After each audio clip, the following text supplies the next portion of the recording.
This is Gus with Anora, and you're watching the Chat with Chaps live show.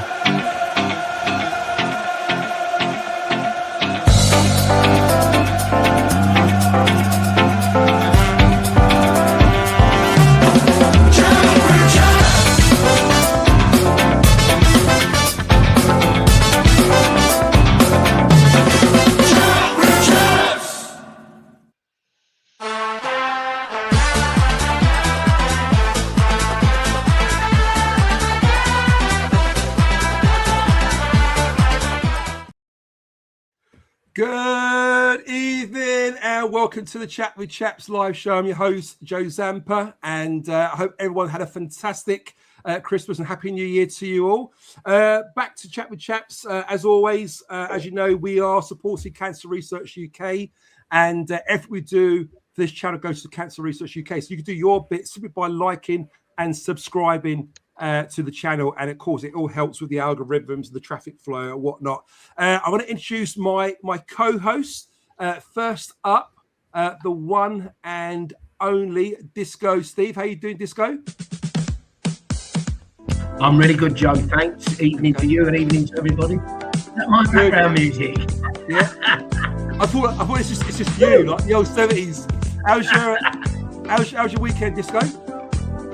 Really good, Joe. Yeah, it's all a bit of a blur, isn't it? The weekend with Christmas and New Year. You sort of forget what day it is. What the hell? Is it 2 a.m. yet? What's like in Bolton? Is it snowing up there yet? It was a bit slushy, freezing, absolutely freezing. Right.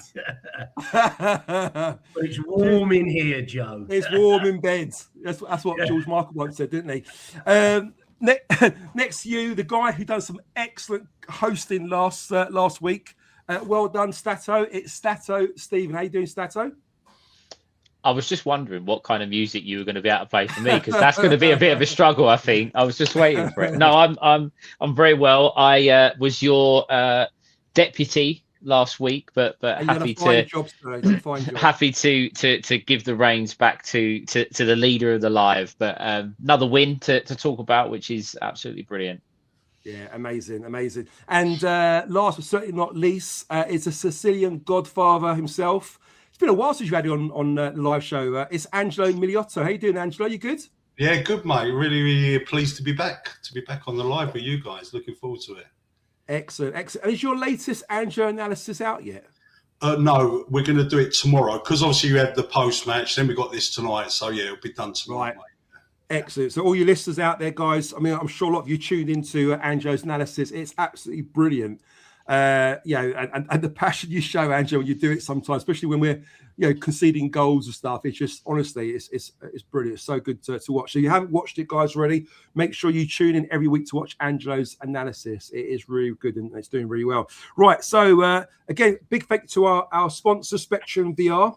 Thank you again for backing the channel. We really do appreciate it. We're going to go and give a warm hello to the chat and see who's in the house. So first of all, through the door is Cole Bracey. How you doing, Cole? Hope you're well. The one and only, the legend, aka John Thorpe. How you doing, John? And a lovely £10 donation from you as always, mate. You know, you're so kind, and we do really appreciate that, mate. Thank you so much. Hope you're well. Alex, MFC. Alex, I tell you what, this guy used to be the last one in, didn't he? Do you remember the old days, Disco? But he's always on time. Actually, he was early this time. So, Alex, good to see you, mate.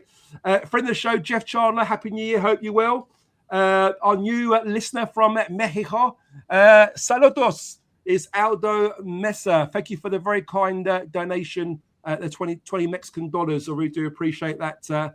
Aldo is very, very kind of you. Thank you very much.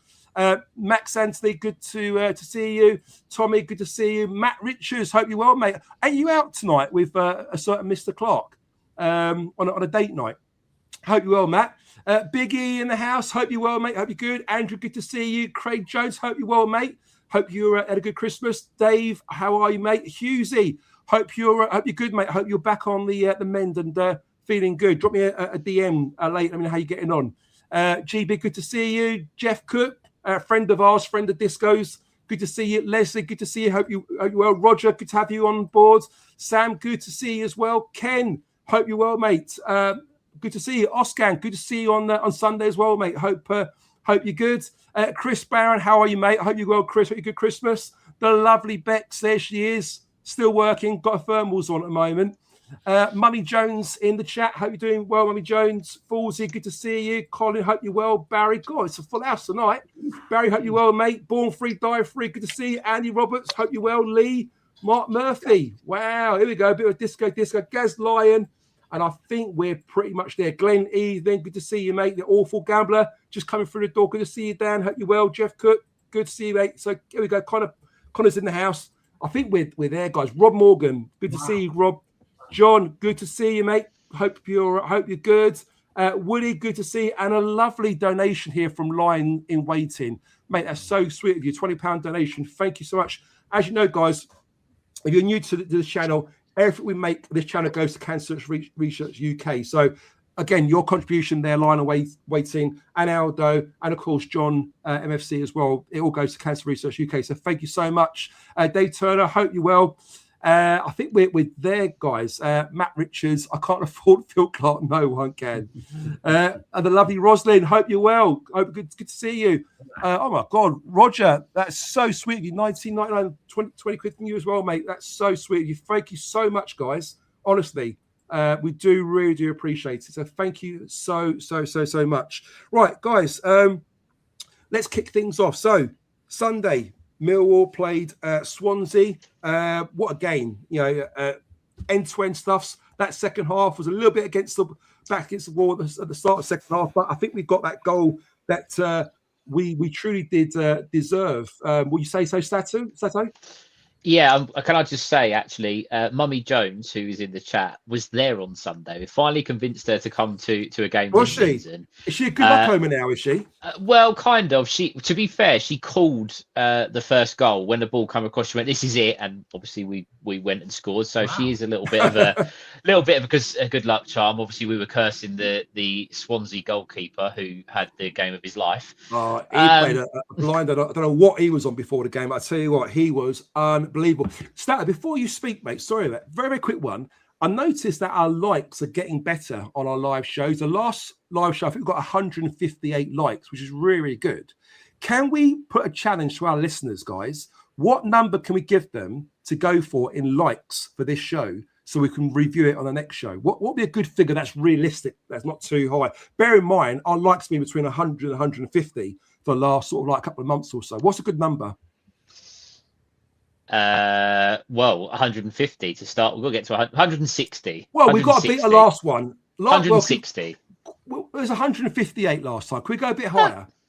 160 would beat it, wouldn't it? a bit more higher than that. Can we go 175? Is that too much to ask for?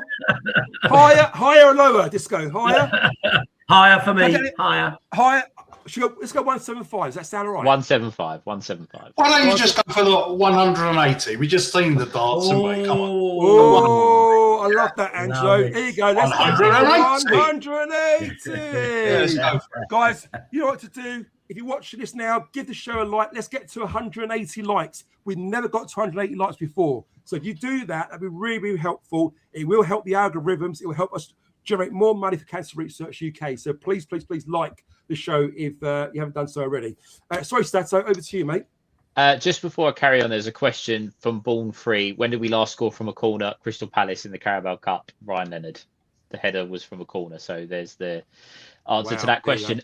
Swansea, we first half, we were excellent. We deserved the lead. We should have been 3-4-5 ahead. Vigouroux in goal for them was incredible. I put it on Twitter. Most people did. It's the best goalkeeping display I've ever seen at Millwall from an opposition goalkeeper. He was absolutely phenomenal.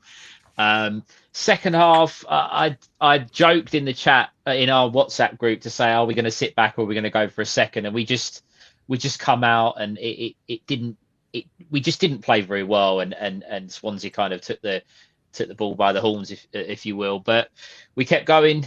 It's another win. We're unbeaten in 4 now, which for a tough run of fixtures is absolutely phenomenal. And I think we'll get on to players and individual performances. But that first half on Sunday, we were very, very good and should have been out of sight. I agree with you there. Cheers, that's Stato. And your thoughts, Angelo, on the result and the performance of our boys on Sunday. Yeah, Chris, in his post-match analysis, he said that he didn't like Vigouroux, because of what he done. I don't know if you guys remember this. I was at that game in Swindon away, and Swindon scored a last-minute equaliser, and obviously they scored down the other end. So the Millwall fans were right behind Vigouroux.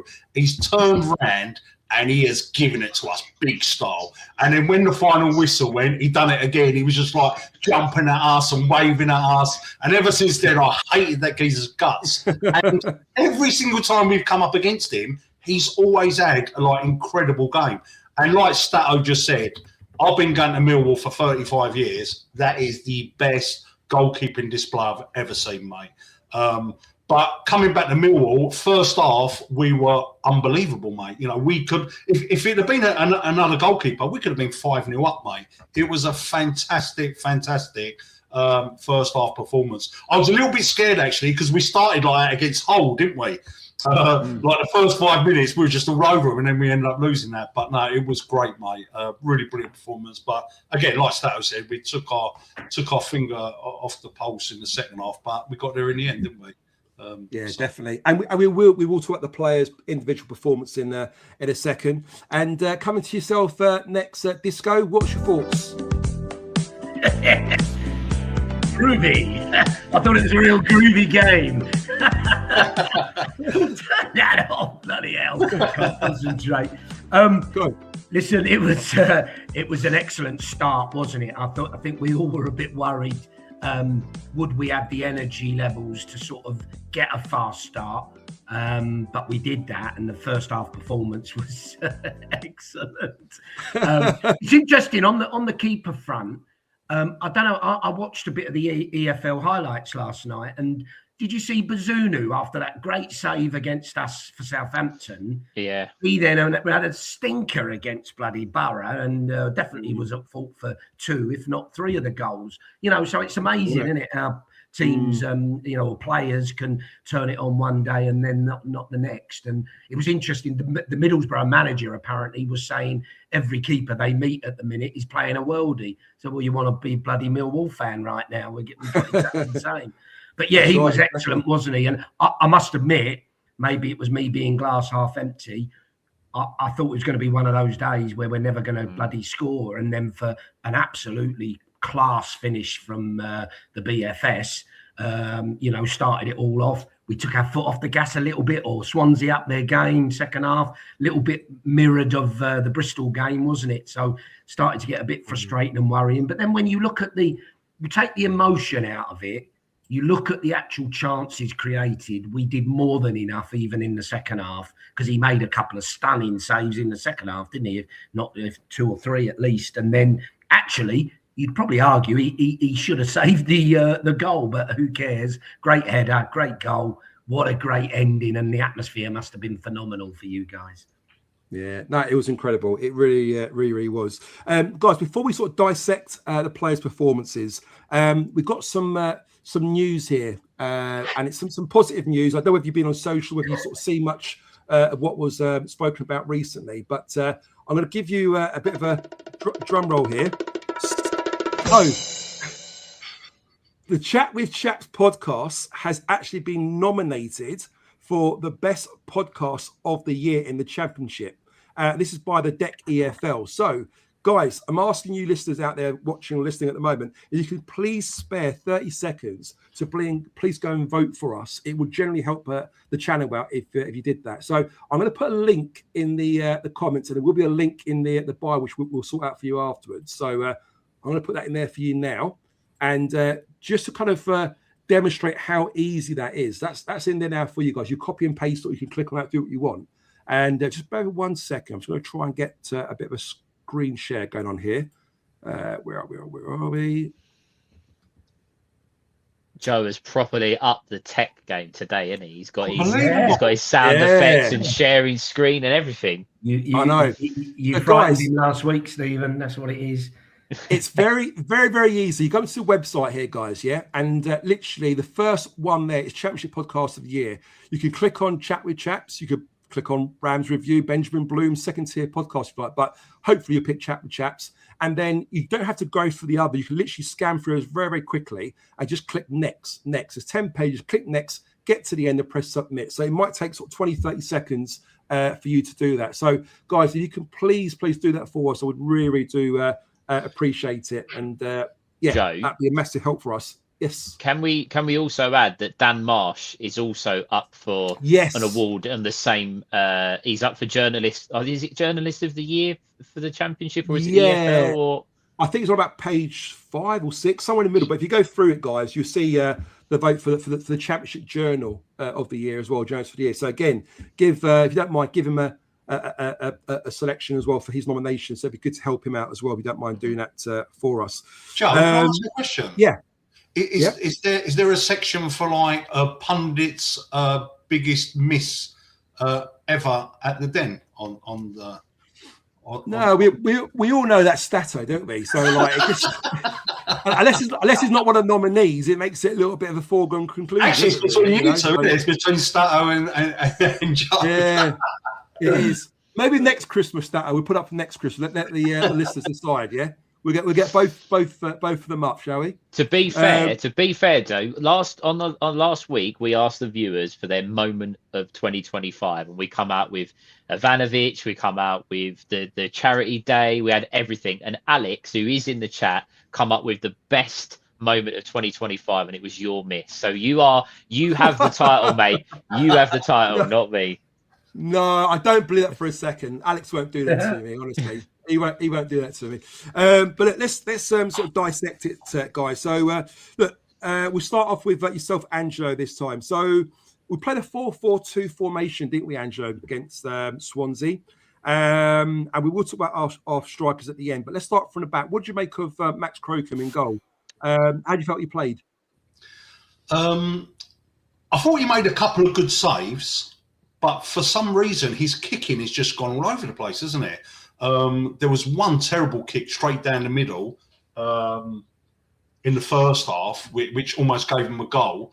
But then the save he made in the second half, which comes off a deflection, is an unbelievable save. You know, he's on the floor and it's got a deflection. I'm going to have to say average from Crocombe at the moment, mate. His kicking just worries me a little bit, Joe. A few of them go out. Sometimes he just kicks it into a space where we got no player. I think he just needs to work on his kicking a little bit more, mate. But he does come out with some good saves. He hasn't made any blunders with saves, I wouldn't say. No. Yeah, just his kicking concerns, mate.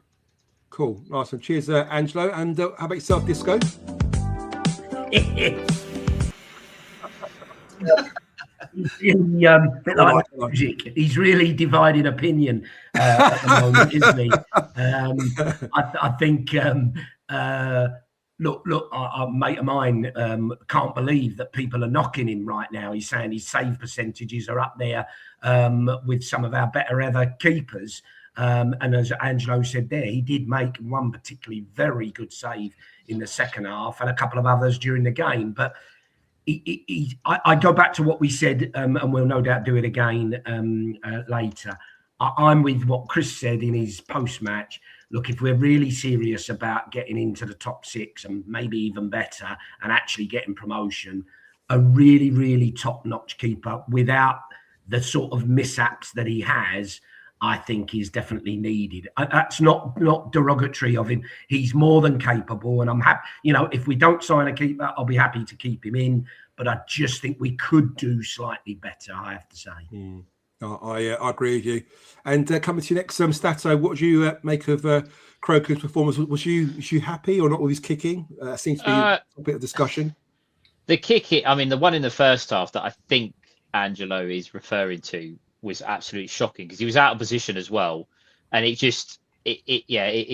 kick is a problem. And I think Alex Neil, whilst I don't think we're a side that plays out from the back, he does encourage our centre halves to have the ball. So naturally, sometimes you're going to have to go back to the keeper to the start again, and it is a little bit of a concern that his kicking does seem to let us down. I do just want to point out though that I believe obviously Vigouroux come under, he got so much praise for his performance, and rightly so. Vigouroux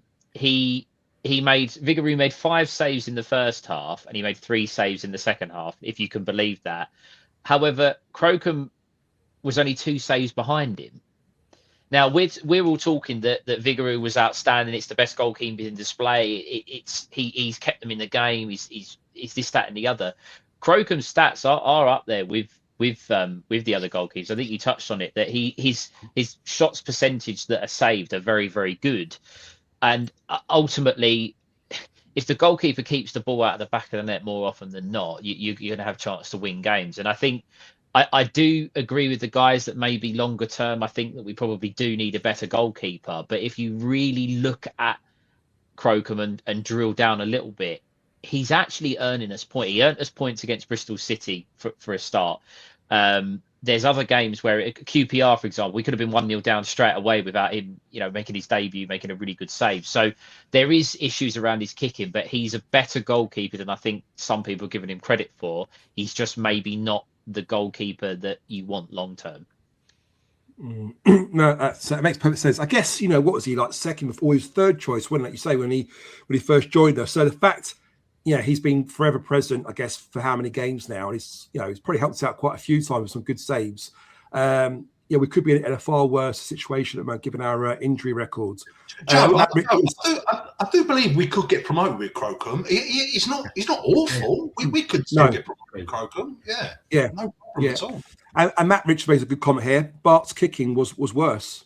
He really was. But I guess in those days, we were kind of, not saying we're fighting relegation, but it was a different style of football. It was very defensive. He was dealing with a lot of long shots. Very rarely was he asked to sort of like kick the ball out or play at the back. Whereas, you see Crocombe, he is part of that back four, isn't he? At times, Okay, so moving along, we're going to start with Disco this time. Disco, left back, Zach Sturge. What did you make of his performance? I mean, he had that concussion a good few weeks ago before Christmas, didn't he? And people were saying he wasn't quite the same getting back. Did you felt that he was back to his old self again? What did you make of his performance?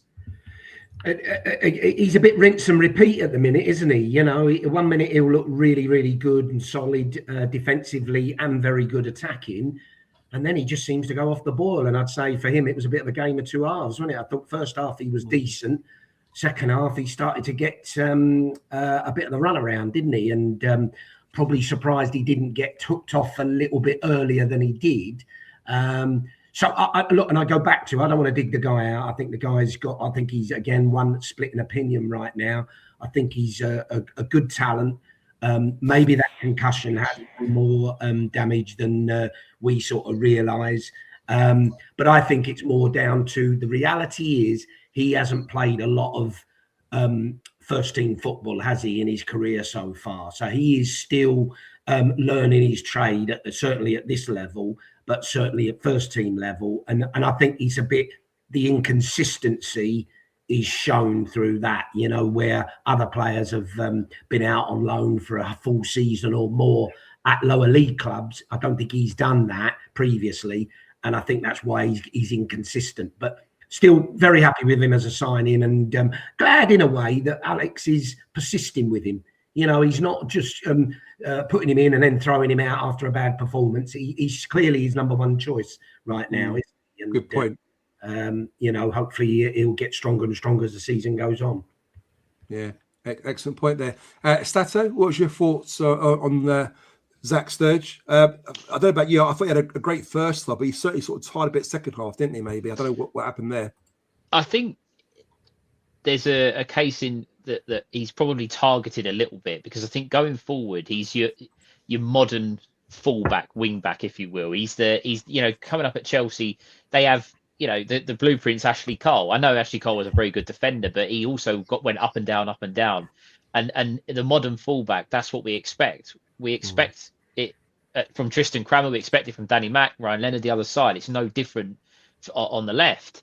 And the guy he was up against, Ronald, as well, he's a decent player. He's got pace. You know, he did give him a little bit of a hard time in the second half. But I think Zach Sturge is probably going to benefit from, I know this is going to sound odd, but from the squad becoming available, because he might get to rest a little bit more. He might get the opportunity for Brian to play. Even Doughty. I mean, I would actually like to see Doughty play further forward, if possible. But he might get an opportunity to have a little bit of a rest and come in a little bit fresher in games.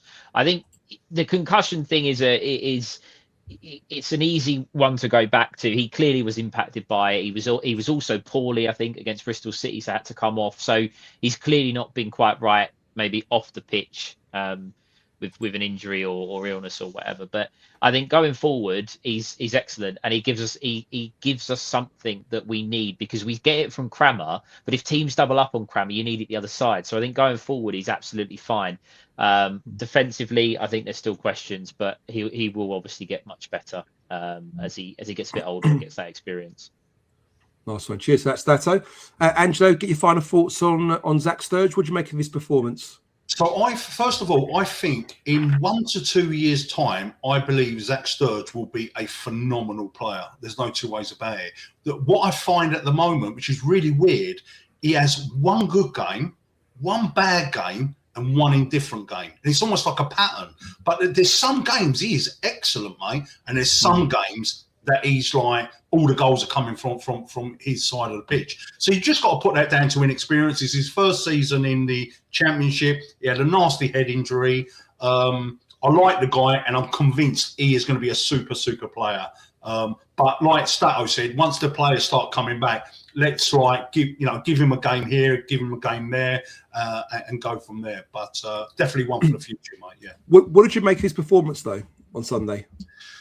I thought it was okay. On Sunday, it was okay. I think second half he got a little bit tired, didn't he? He was a little bit more shaky in the second half. But I thought first half he was fine, mate. Yeah, I thought he was great. There was I don't recall any errors or Interesting getting all your opinions there. Like I said, for me personally, I thought first half he was phenomenal. You know, he had Roland in his back pocket, very ready to get past him. There was one time when he was chasing back with Roland. And then was it Ronan? And he sort of somehow turns him and then brings the ball the other way, doesn't he? He does a bit of skill, kind of almost drops the shoulder, defends, brings the ball and comes out with it. But then second half, you can see there's a couple of times he got the beating of him to a point. There's one time he actually brings him down, doesn't he? And I think he even slipped towards the end of the first half when Ronan did go through, and then he had a shot, and I think Max might either saved it or it might hit the side netting. But definitely getting better, in my opinion. Stato, come to yourself. So, is it Stato next? Who's next? Sorry, we've all done Stato. Yeah. Stato. Next to him is Jake Cooper. What did you make of his performance? Obviously, people talk about his leadership and his aerial work. How do you feel he played in that back four? I think he's overshadowed a little bit at the minute by his partner. I think everyone's talking so highly of Callum Taylor and even Tristan as well. I think Coops, first of all, I don't think it's been mentioned on a live yet. I think it's brilliant. He's got a new contract. It's brilliant that he's going to get a testimonial. It's someone who probably deserves it. I think an underrated player in the modern era. So excellent news that the club have managed to sort that out. I think Coops does the job. I think you're always going to be on edge a little bit when he has the ball at his feet. And I think sometimes there's a couple of moments and you're thinking, oh God, just get rid of it. And it just sort of panic. There's a little bit of panic.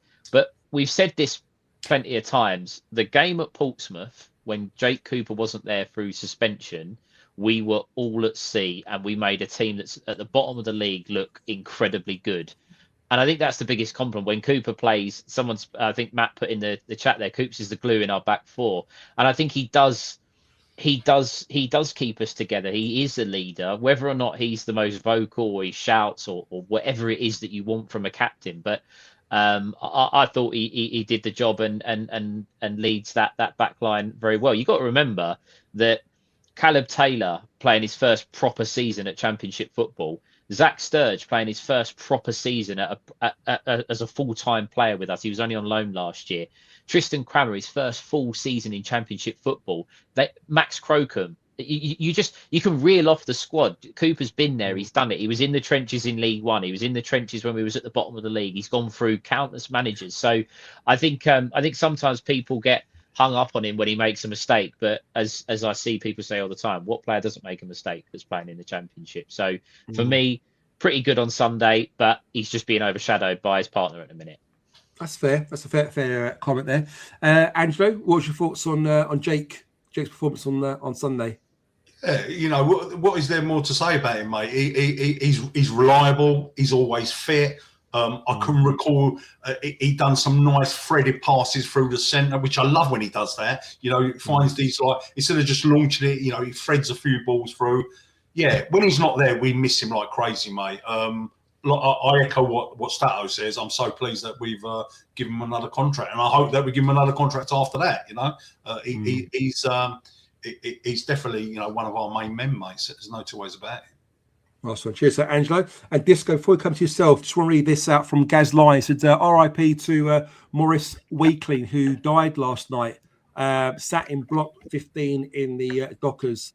At least his last game he watched was a Lions win. So, behalf of all the Millwall fans, all the Chat with Chaps family as well, just want to pass our condolences to the family of Maurice Wakeling and his friends and family there. And, hope... it's a difficult time for you guys at the moment, but we're all thinking of you guys. Disco, sorry, your thoughts on Jake Cooper? Look, as Angelo said, it's all been said, hasn't it? Matt Richards nailed it. He is the glue in the defence without a shadow of a doubt. I think a lot of his work goes unnoticed. Stephen's made a great point. Look at the lack of experience that he's got around him, that he's playing with. And he just gets on with it, no fuss, doesn't he? Just gets on with the game. Look, he's got his weaknesses like any player, you know, as we all know. But overall, Angelo has said it many times on these pods, the opposition, he frightens the life out of them, every single team. And long may that continue. Yeah, no, I absolutely agree. Cheers to that, Disco. Back to yourself, Angelo. We touched on the player next to him who, again, you know, if you watch Angelo's analysis, Angelo used to call him arms legs in the first few recordings, didn't you, Angelo? But he's certainly winning you over and a lot of Millwall fans over as well, isn't he? There's no two ways about it. He is quickly becoming my favourite player, mate. I think he is unbelievable, mate. He looks slow. He's not slow, mate. He is unbelievable at intercepting balls, almost like Casper does. He is a major threat at set pieces. He could have got a hat-trick on Sunday, mate, with no two ways about it. He has had so many opportunities to score, and I feel that next season he will by far be our highest scoring defender, without a shadow of a doubt. You know, he got an assist as well on Sunday. He got us the winner. Yes, he may have been at fault for their goal, where the guys got behind him. But honestly, I am so impressed with this geezer. And listen, you lot might laugh at me, right? I genuinely believe one day that guy's going to play for England. That's how highly I rate him, mate. Wow. I rate him so highly, mate. Bold statement, that is. Yeah. I do. I think he is brilliant, mate, honestly. Cheers to that, Angelo. Disco, coming to yourself next. What do you make of Caleb Taylor's performance? Crikey, how can I beat that? We've got a world exclusive. He's going to play for England. It is fantastic. He did say that. On now. What's the odds? What's the odds of that happening? Have a look. Look it up. Yeah, I mean, look, he's got all the attributes, hasn't he? He's and look, I will give a shout out here to the recruitment team, because he was clearly in our sights, wasn't he? And we were after him for a while. And I think everybody was a little bit unsure, thinking, yeah, I know he's a youngster, but can't get in the West Brom team. And, you know, they're not exactly pulling up many trees, and their centre-halves are not like outstanding. So you thought, have we really done the right thing here? And then he struggled to get in the team. And He played well at Palace his first game, didn't he? But then struggled to get in the team. And then didn't really pull up any trees when he first came in. But I think, like you say, Angela, you could pretty much say he's been man of the match for the last 4 games, hasn't he? You know, certainly a contender. So superb and really, really impressive, as you say, defensively and attacking. So exciting times ahead. Brilliant. Cheers for that, Disco. And just coming to yourself last, Stato, on Caleb. I know you kind of loosely spoke about him. I gave him a little compliment when you discussed Jake Cooper, but just kind of give you the final word, really. I mean, what a great signing he's been for us, and he's getting better and better, isn't he? I'm going to do the opposite now. I'm going to compliment Jake Cooper when we're talking about Caleb Taylor, because but the reason being, and this is genuinely serious, and I've only just thought about this. It's no coincidence that we talk about Jake Cooper being a threat in the opposition box and they put 2 or 3 men on him. Well, we've got Caleb Taylor now that's getting on the end of chances. I think he could have had a goal at Blackburn. I think he should have done better with that chance then. 100%. He had a really good chance. I know Vigouroux saved it. I know it would have been probably gone down as an own goal, but players are looking at Jake Cooper thinking, we've got to mark him because he's the one who's going to score the goals. And Caleb Taylor's going, well, thank you very much. If they put it on my head, it's 1-on-1 and I'm going to beat my marker every single time. But he's not as slow as what I think we thought he was. He is playing with Jake Cooper, so we do have to curb that a little bit with how quick the two of them are. But he's been a phenomenal find, and the biggest thing, and I always do this when we sign a player. I always look at what the opposition fans are saying on social media about the player leaving. Usually you get, oh, he's rubbish, he's this, that, and the other. And the West Brom fans were quite disappointed that he never got an opportunity. I remember, yeah. If you go and have a look at the tweet Millwall put out about Taylor being man of the match, I think in the Southampton game, and the quote tweets and the replies from West Brom fans saying, how did we let this guy go? We've brought in a load of rubbish, and this guy was let go. You know, he was captain of their academy team, I think, at one point as well. So clearly, the West Brom fans could see it. That obviously doesn't count when the board decided to sell him, but someone at Millwall decided that he was the one that we were going to go for, and it's absolutely paying dividends. And Steve was absolutely bang on. He's been our best player for the last 3 or 4 games, and if there was anyone that deserved to score a winner on Sunday, it was him. I couldn't agree more. Cheers for that, Stato. And then the final person in that back 4 was Tristan Crama, Disco. What did you make of Crama's performance? Was he comfortable, solid performance in your opinion? What's your making of him? Yeah, I think the consistency that you expect from him. I don't think it was one of his outstanding games that we've seen. But, you know, I think we have to be fair to Tristan as well. 1 minute he's in a back 3, then he's centre back, then he's right back. I know he's mainly right back now, but he's fantastic how he's mixing up his roles. But he has cemented his position at right back, hasn't he now? And I know we had the debates about it, didn't we, in recent weeks about should he stay at right back or should he stay in the centre as he was at first and keeping Caleb out. But yeah, look, a good, decent performance. Does some great stuff during the games, and he got the initial flick on, didn't he, for the first goal? Yeah, he got to Taylor. Yeah, so nice. I tell you what, I'd like to see him score a goal, and he has had a couple of chances, and he tends to, like Coops, seems to head it over the bar. So they could take a leaf out of Caleb's book and start hitting the target, which I think is important. He only scores with his feet, Tristan Crama. Yeah, well, yeah. Sorry, I meant headers from a corner. Yeah. He scored a couple though, isn't he? Yeah. But I meant headers from corners. From set pieces. Yeah, you know. I know what you mean. Great shout from lines in waiting. Keep them likes coming in, people. I don't know what we're up to at the moment on the likes. 74. We want to get to 180 likes. 180 likes. Let's try and push that if you can this evening, guys. Stato, coming to yourself next. What do you make of Tristan Crama's performance on Sunday? Mr. Reliable. He just doesn't let us down. ever, really. I think the one game he did, I think, was Coventry back earlier on in the season. He had a bit of a stinker, but since then he's been phenomenal. The big thing is him and Femi Aziz are our best two players. That we all know it. Everybody knows it. And the fact that they're on the same right side is so solid, isn't it? Yeah. They've got it locked down. Their first choice. They link up really well. They even if you watch them, there's like little flicks and 1-2s between each other. They get each other. They've linked up really, really well.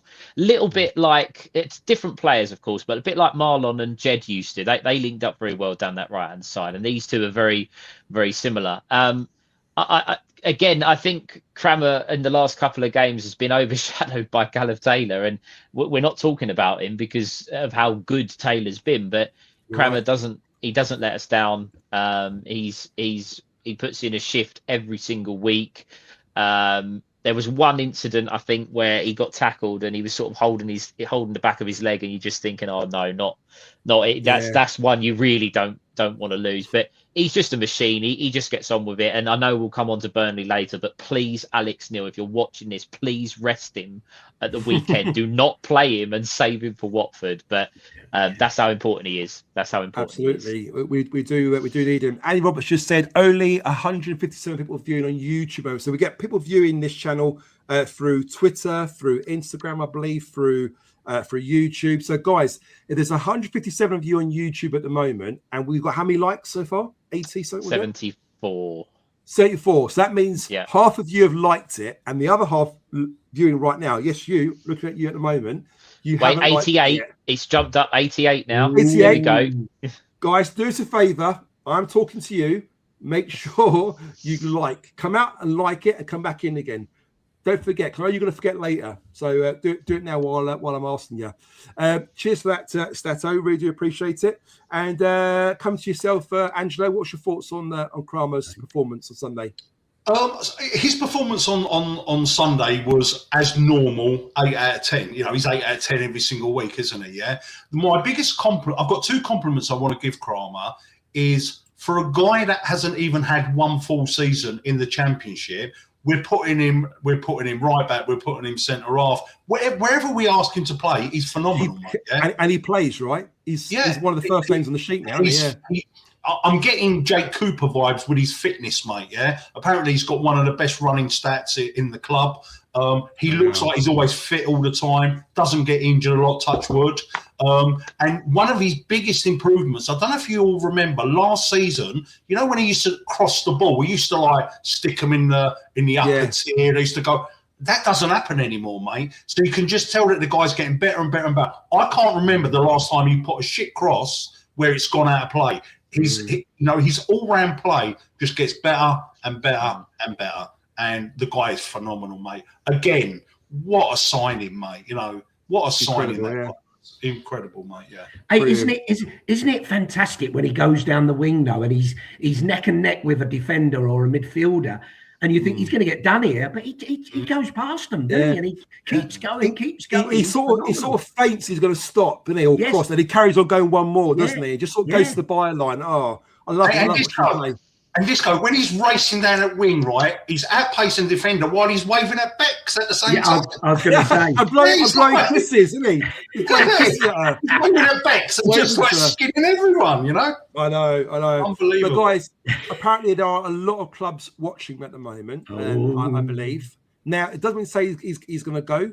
And I do feel that if the club were going to come into any kind of conversation with anyone looking to buy, it's going to have to be a real big offer. They're not going to just sell him cheap. It's going to have to be a really big offer for them to let him go at the moment. So they can look at him as much as they want, you know, and that's all great. It's a massive compliment to him and to Millwall. But unless it's big money, he's not going to go anywhere, which I'm hoping and praying that will be the case. And Joe, one last thing, like, I think we can all see it. He fucking loves Millwall, mate. You can tell he loves the club, he does. Yeah. He loves it, mate. He loves Millwall, which is great as well. So. Absolutely. Guys, the likes are creeping up here. Look, we've got 89, 90, up to 98. No, I've got 107. Wow, 100 likes now as well. So guys, please, if you're on YouTube now, make sure you like this. And guys, if you're watching this back afterwards on the recording, make sure you like it. We do get about 1,500, 1,600 views of this live show, which is absolutely brilliant. I do thank every single one of you for tuning in and liking and all that. But we could do a few more likes. Again, those likes make a big, big difference. It helps bring in more revenue for Cancer Research UK. We've all been affected. We've all had lost loved ones and friends or whatever over years due to cancer. So, we've raised over £18,500 since last season. A lot of that's through YouTube, through TikTok, through Spotify, Apple, whatever, donations for the club, whatever. So, guys, you could do your bit by liking. Please make sure you do that. I really do appreciate it.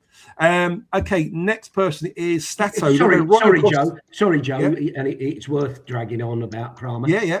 Is that right? What? Sorry, apologies. I'm not sure. Was it Chris or somebody just said? Andy Roberts just said. Yeah, is that right? That was the deal. Yeah. The deal about so with the Stevenson, the young lad who was in our academy. Yes. Yeah. We were supposed to go to court with Brentford over a fee, and then it was kind of not. I don't know if dropped is the right term, but basically Millwall and Brentford kind of said, "Look, what can we do?" Millwall wanted him, and it was kind of hush, and Crama joined us, so we didn't pay hardly anything for him. It's phenomenal business. It really is. Great bit of business. Up to 108 there. Fantastic. Cheers for that, Callum. So where were we again? Sorry. Was it Stato? With regards to Balo. We go right on the other side now. Thierry Balo, what do you make of his performance? Well, Chris put on the preview, didn't he, to Balo or not to Balo? And I think at the minute I'm slightly in the to not Balo camp. I think interesting. I thought he come on and made a difference against Bristol City last week, but I think that there's just something he's a little bit lightweight for me, and sometimes I think that he does leave Zach Sturge exposed down that left-hand side quite a bit, sort of one-on-one. He doesn't always get back. He tries on occasion, but there's just occasions where they get themselves in all kinds of trouble. And I think that whilst he's got a few assists and a goal, and perhaps he should have scored at Southampton, or good save, whatever side of the coin you're on. I think Sunday he was a little bit off it for me. I think he probably again, we keep saying it about the experience and getting used to playing in English football. I know he was at Chelsea before he went abroad, but he didn't play in the first team, I don't think. So maybe he needs a little bit of couple of gym sessions and get a little bit stronger. But at the moment, I think he's if we're going with the analogy to Balo or not to Balo, I'm erring in the not to Balo. I think he just needs to bulk up a little bit, and we just need to see a little bit more from him, a little bit of conviction when he's putting the ball across or when he's shooting. Someone made a comment, and I think on Twitter, and said every time he shoots, you just think it's just going to dribble towards the goalkeeper. There's never any conviction when he really we really need. So just need to see a little bit more from him, I think. I agree with you. Cheers for that, Stato. And Jeff Cook, there's no news or anything I've heard at the moment. It's a bit of a mystery, really. 1 minute he's coming back, then you don't see him again. So he's had a little bit of rotten luck. Angela, before we come to yourself, just say a fantastic donation here from Danny. Danny, that's so kind of you, mate. Thank you so much. Really do appreciate it. I appreciate all you guys' donations. Obviously, we never ask for donations. You guys just do it. And I really do appreciate it because it does really help out. And like I said, if I could bring up the slide, if I can find it for you here. Where is it? Where are we? I'll bring it up later. You can see we've actually done over £18,500 at the moment, and we are trying to get to £25,000 by the end of this season. If we can do that, that'd be absolutely amazing. And you guys are an integral part of that. So we do really appreciate everything you do and all your donations there. Angelo, what's your thoughts on Balo? Do you mean your Balo? Yeah, Balo. I understand what Stato's saying about that. He looks a little bit lightweight, very slim. Can't really weigh that much, but he doesn't shirk a challenge. He does get stuck in. He does, yeah. 3-4 million. I don't think he's worth that, mate. But again, Stato touched on it a minute ago. It's his first, he's only been here 5 minutes, So, maybe one full season with us, might bring more of a player out on him. But there was a couple of games, weren't there, where he's brilliant. I think it was Stoke where he got the assist for Femi. He was unbelievable that day. I'm still on the fence, mate. I'm 50-50. What do you make of Andy Herbert's comment here? So once midfield's back again, he feels that Alfie could fit into that Balo role on that left-hand side with Femi on the other side. Do you think that would be a good combination? Yeah, Alfie definitely. Yeah, definitely. I feel at the moment, we're kind of questioning, is he good? Should we have him? Yes or no? But what's the alternative at the moment? It's a Marku, isn't it? Now, Marku, we know what he gives us, but is he that good to take Balo's place? I would personally pick Balo over Marku to start at the moment. But Ali made a good point there. Once the midfield's back, once Casper's back, obviously Del Boy's back now as well. Billy's getting fitter. Could he be the answer on that left-hand side? Who knows? I think Balo is good for the squad. I'm not sure he should start every single week, but once we get all of our injuries cleared up, I think it would be a great squad player, mate. Bringing him on, coming on for 20 minutes, whatever. I'm 50-50, but he's not worth 3-4 million, mate. Not at the moment. No. Okay, interesting. And Disco, what's your thoughts on Balo? Do you feel he was a threat? Are we seeing end product? Work ethic. I mean, what would you make of his performance on Sunday? I thought he had a bit of a better game, actually, against Swansea and Southampton. I said in the post-match for Southampton, watch how he gets into the position for that chance that unbelievably is saved. He absolutely breaks a neck to get in there. So, look, he's got something. The guy has got ability. I think he puts a shift in, personally, for a slight sort of character or frame. I think he does as well, to be fair, yeah. And an interesting point you just said there. Would you start with him or Maku? I personally would start with Balo. So I agree. However, if you were asking me now, would I buy him for 3-4 million when we got Femi Aziz for $1 million? You got to think there's better out there and better value for money. He's doing a decent job, but in it interesting. A £3 or £4 million player, and we're saying he's a good squad player.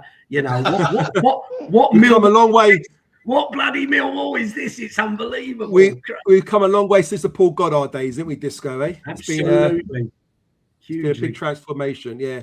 So interesting. You thought he played quite well, then, do you? Better. I thought he was a bit. Both Southampton and Swansea a bit more involved and a better performances than previous, but. He's not doing enough for me to go and spend that sort of money on him. And what was the deal? I thought the deal was actually was it for the full season, the loan? Yeah. It was the full season. So we make a decision at the end of the season. Yeah. Interesting. But we got an option, haven't we? I think that's the thing. We've got the option of buying. Something like that when it hear words like that. Is this Bengal Williams dead? I don't think so. Could be. But it's the one you thought it was his. I used to think everyone was Bengal Williams. Yeah. Oh, maybe he's the guy you thought was Banguru's dad. That's right. Oh, is that? Oh, right. Okay. Yeah. So we heard from you. We heard from Stato with regards to Balo as well, which is fantastic. We're going to move slightly across the central midfield now, and we want to talk about Billy Mitchell. I don't know about you guys, but we're going to start with yourself, Angelo. What did you make of his performance on Sunday? He's certainly looking fitter and sharper and better, isn't he? Yeah, I love Billy, mate. First half, I thought he was really, really good against Swansea. He's one of our own, mate. I just love the geezer, I think you can tell in the second half he is starting to get a little bit leggy. But he's got a lot braver on the ball. It's not always backward passing anymore, He can do a 30, 40-yard pass as well. And he even nearly scored, didn't he, against Swansea, mate? Just put one just over the bar. Right. I'd love for him to get a goal in front of the fans. He's only ever got one goal, and that was to an empty stadium, wasn't it? Who was that against? Was that a cup game or something against? It was in COVID at the Den. I can't remember who it was against, but yeah. Is it Northampton or someone? Yeah, that's right. Yeah. No, but some people, I hear some people saying, "Oh, don't give him another contract." Oh, that's crazy. That is crazy. Yeah. Yes, he's had a few injuries, but no, he's brilliant, mate. And every manager that we have, they all love Billy, And I think, that interview on Millwall TV as well, the way he speaks is just brilliant as well. So you know how important he is, at the training ground, and maybe even future captain, mate. Yeah. And also, you often know how good a player is on and off the pitch by how his teammates speak about them. And, I speak to a few of the boys and they all hold him in very high esteem, and they all look up to him as a player, and they all feel he's very, very valuable and a real asset to their team when he's fit and able to play. So, he's a senior member of our squad now, really, isn't he? Yeah. What is he, 25, 24? I think so. I would say 25, could be 26 Yeah, I now. think I'm not so. quite sure. Mid-20s, Yeah, possibly. But his first goal was at FY was against Bristol City. Bristol City, there you go. Go back quite final a few game, years, final game of the season, 2021. Yeah. Okay. Well, Struber wasn't manager, was he? Our mate Struber wasn't manager. No, I would have thought so. Hassan, we'll ask Ben the question when I'm sure Stato will be delighted to ask that question when he speaks to him next. Disco, come to yourself. That's next, clutching. That is, that is clutching. An assist to an assist. Like, come on. Disco, thoughts on Billy Mitchell's performance on Sunday? Just before I say that, Joe, can I just shout out, there's a lady listener on here, Ellie. She put a lovely message on last week saying that she really appreciated this show because she goes to Millwall on her own and finds it quite challenging, going as on her own, basically. So I thought it was really lovely for her to say that. And I hope she's enjoying tonight's show. And she's very welcome to be part of the Chat with Chats family. So welcome aboard, Ellie. Welcome to the Chat with Chats family, Ellie. Absolutely. But look, Billy, like Angelo said, how articulate is he as well? In interviews, speaks really well, doesn't he? Yeah, he's not a posh boy, but he's articulate is the word, and seems a really decent bloke as well as look. He's just maturing into a really, really good player. I think most of us, always thought he had it in him. He divided opinion, another one divided opinion on some, but I think that was the roles he had to play. But he since he's come back, he's just looked fantastic, hasn't he? Other than having the legs because of fitness, he's been brilliant. And I see him. The only question mark, and Angelo, your point about people questioning should we offer him a contract. I think that was when he was injured again, wasn't it? And people are like, well, if we're only going to get half a season or quarter of a season out of him every year, should we really be doing that? And look, I think he's proving, yes, he should, but he really does need to stay fit, doesn't he? For his own benefit and for us. That's a really good point you made there, Disco. And I do wonder, I'm not saying that this Johnny Northeast, the head of performance, is the Wizard of Oz is going to make things happen and make everything great, But they did tailor training methods for Japhet Tanganga with his dodgy knee. They also tailor training for Leonard as well, Ryan Leonard.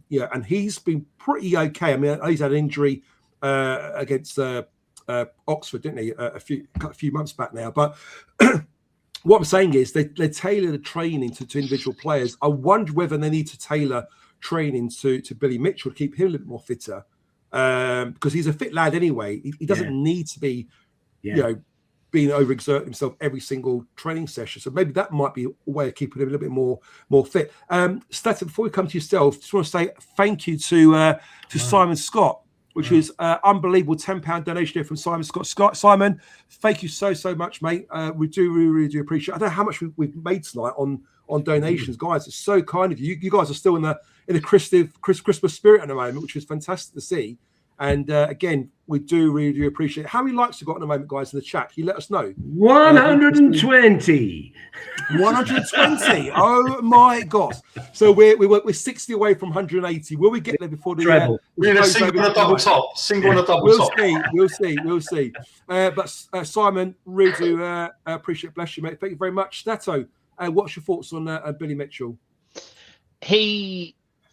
I think the biggest compliment we can give him is that he's been forced to play every game since he's come back from injury, and he's just looked better and better in each game. I think the tiredness thing is fair. I think it's not a criticism, but it's a fair comment. But he's had no time to really get back up to match sharpness. He's just been thrown in and told we haven't got any other centre mid, so you're playing, and that's the end of it. That's just all Neil can do. Yeah. So he does make us better. I do think there's a question on the contract.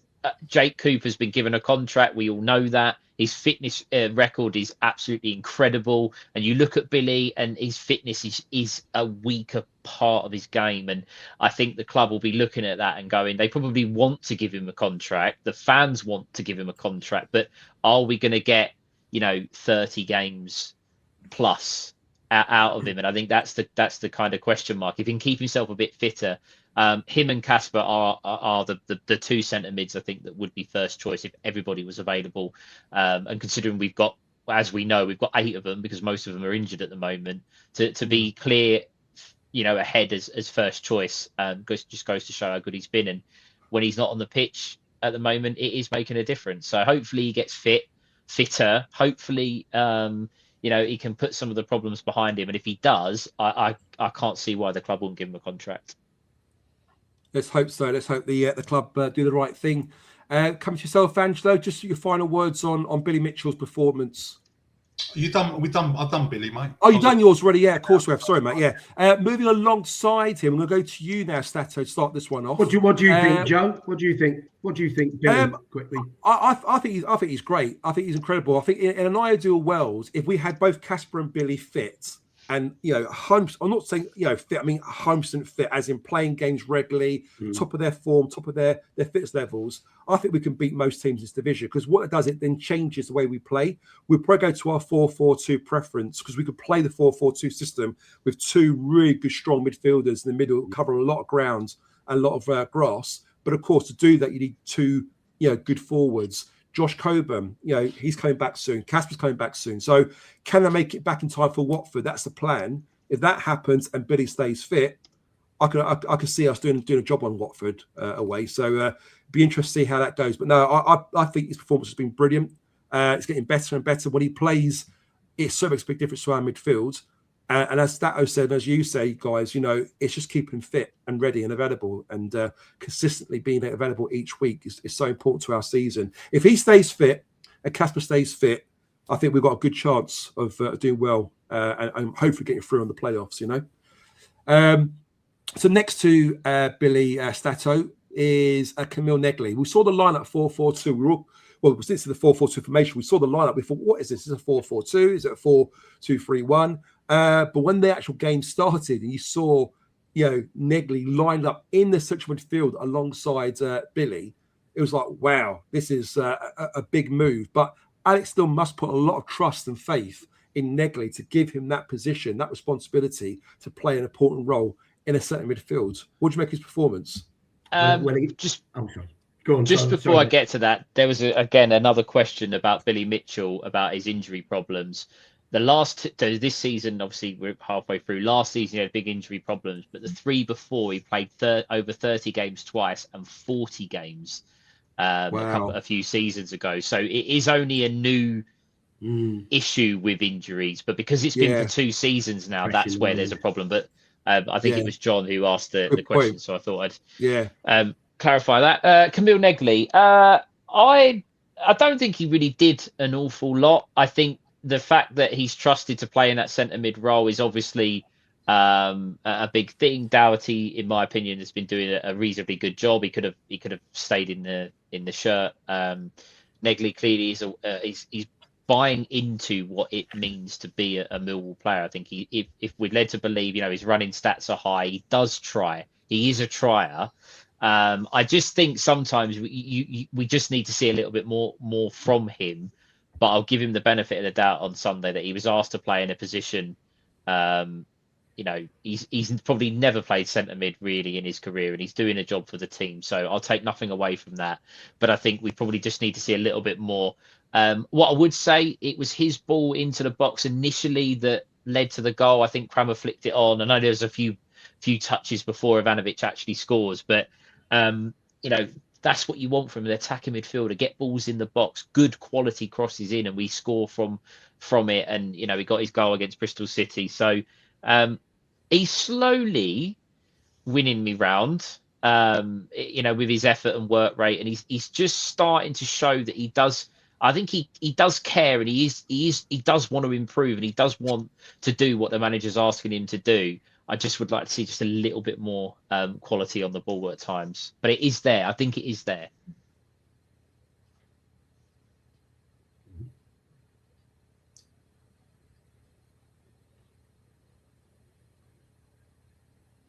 Joe muted?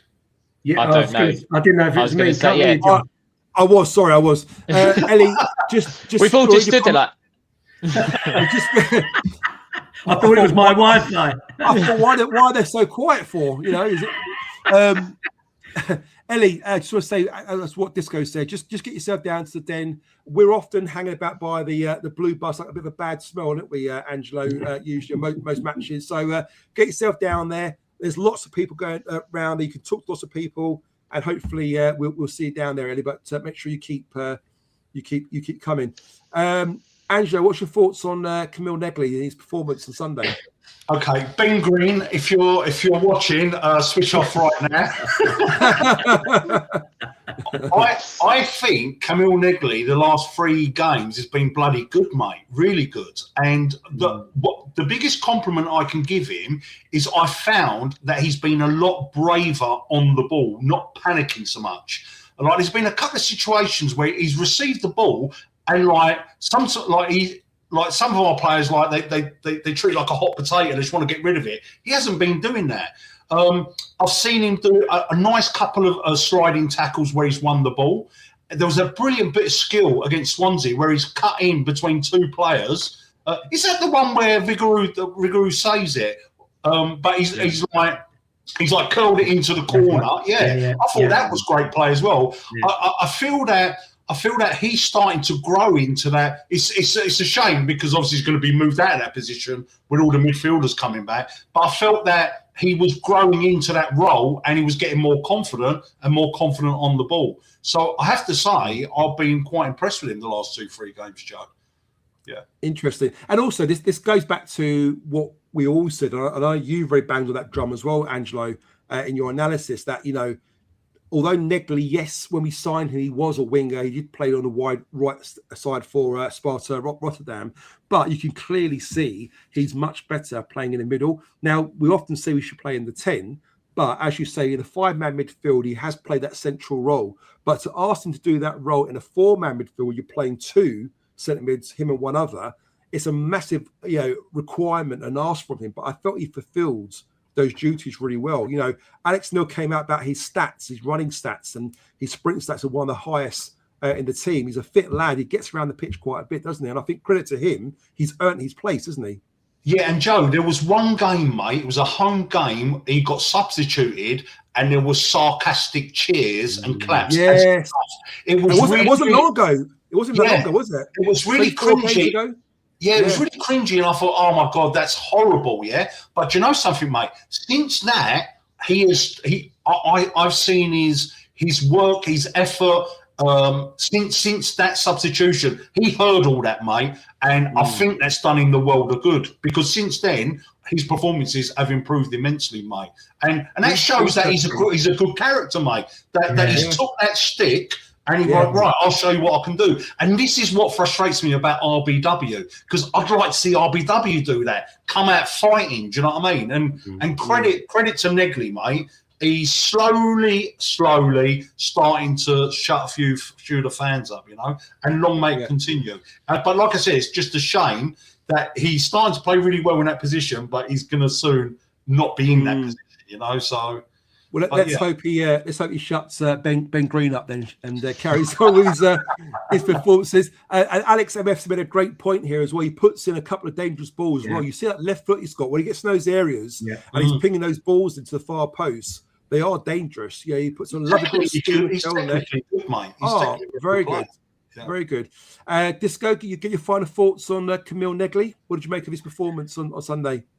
Well, it's a bit of a theme tonight, isn't it? He's another one who divides opinion, hugely. Yeah. But I think his fan club is growing, and that's a really good point, Angelo. Actually, as you said that struck in my mind straight away that a lot of players would melt under that, wouldn't they? Getting sort of sarcastically jeered off the pitch. He'd go away and sulk, especially of a foreign ilk, if you like. But he's clearly knuckled down and thought, no, I'm going to give this a right go. And look, he's not the finished article by any stretch of the imagination.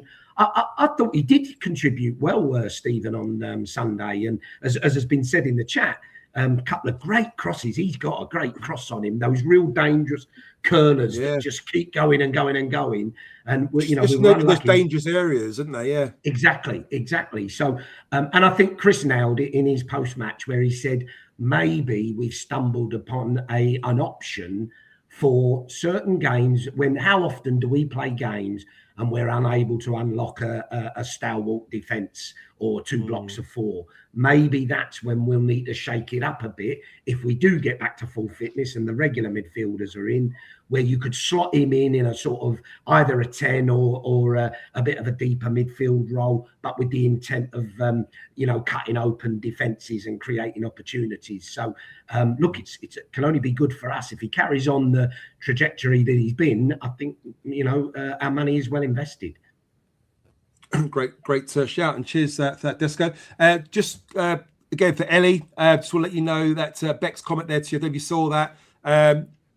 Bex is always hanging out by the blue bus with her mum Yvonne as well. So again, come look for Bex and Yvonne when you're there. They're good people, very, very funny. You'll definitely have a laugh there anyway. So hopefully you'll get looked after. Okay, so that wraps up Camille Negley there. That now brings us over to the right-hand side of that midfield to, of course, the one and only Femi Aziz. So I'm going to start with Angelo this time. Angelo, what do you make of Femi Aziz's performance? Femi has not been on fire like he has in the past, at the beginning of the season, but you just know that when he gets the ball, he's going to create a chance, mate. And there was one cross he put across. Was that the one where Taylor headed it and it flicked off nearly the own goal, wasn't it? Was it that save? Was it not the save? Yeah. So Taylor's headed it. It's hit the Swansea defender, and then Vigouroux makes another brilliant save. That cross is Premiership quality. It's simple as that. And obviously against Southampton, we didn't really speak about Southampton. He looked up, perfect ball to Balo. In the first half, brilliant cutback to Balo. And again, he is such a threat. And you just know that he is going to create us goals. Fantastic player. Hasn't been on fire like he was, but that will come, mate. Him missing them 3 games, you do lose a little bit of match fitness. But yeah, hopefully he just stays fit. And he's our main man, mate. He's our main attacking threat. So brilliant. I love the guy. I completely agree with you. Disco, coming to yourself next. What do you make of Femi Aziz and his performance on Sunday? Yeah, look, I agree with Angelo. I don't think he's been as potent as when he first came back from injury, and obviously had that run of consecutive goals in games, etc. But he's just brilliant, and we talk about getting bums off seats. When the ball goes to him, you're just expecting something now, aren't you? And my mate Jeff said the other day on the phone, we were chatting, and he said there's times when he looks like he's going to cross it, and he's like, no, I ain't crossing it yet. I'm going to take you on. I'm going to take you on, and I'm going to go inside. And it's great. How long have we wanted to have a player who can do that? And look, I just go back to when you think back to those early days when he started, and we all thought, Jesus Christ, what have we bought here? And we're making comparisons between him and Roman Esse, remember? And we're thinking, what the hell is this? We're losing Roman Esse, and we've got Femi Aziz to replace, who's nowhere up to the standard. Well, I don't know about you. I think I put Femi above Esse at the moment in regards to overall ability and end product and whatever. Impact on a game, Impact, Definitely. I love this comment by Craig Jones as well. He said Femi probably hasn't slept since baby Aziz was born. Correct. So this is cutting a little bit of slack. Waiting for the goal celebration. Exactly. That's got to come next. Like the Oberbeto Romario, do you remember? In the 94 World Cup. Stato, what's your thoughts on Femi Aziz's performance on Sunday? I think what Steve said there, he's a player that just gets you off your seat. When the ball goes to him, you just expect him to do something, whether he goes past the player, if he cuts in and shoot. I do think, and I might be being incredibly harsh, his corners on Sunday were a little bit poor. I don't want to criticise the guy because he is our best player, but he's as Craig says, he's probably up since 3 o'clock in the morning. Exactly. Whatever, and Joe, not having that, dear me. We'll cut him a little bit of slack because he has been that good. However, I do think he is a superstar player in this team. He's the one that opposition fans are looking at and probably thinking, Christ, he's back and he's fit. There's a point in the chat that teams do double up on him, and he's also got the added factor that our best players play on the right-hand side. We said it earlier. So teams are going to be highlighting that and trying to stop Aziz, trying to stop Crama, but they find a way of getting to the byline, getting balls across. I thought he was incredibly unlucky not to score in the first half, that low-driven shot to the far corner that was saved. And he's just an absolute star player in this team. I think... you look on social media and a lot of opposition fans point him out when he plays, and I think that just goes to show how good he is. Crama's the same; he gets the same kind of thing. It's no coincidence that they've linked up very, very well. And we had, I know a couple of weeks ago we had Paul Irefield on the show on the Christmas Live, and you talk about players that could just go past people, and Femi just does it. He gets the ball, and you just think to the fullback. That the same thing there. It makes me think of Paul Irefield at times. Yeah.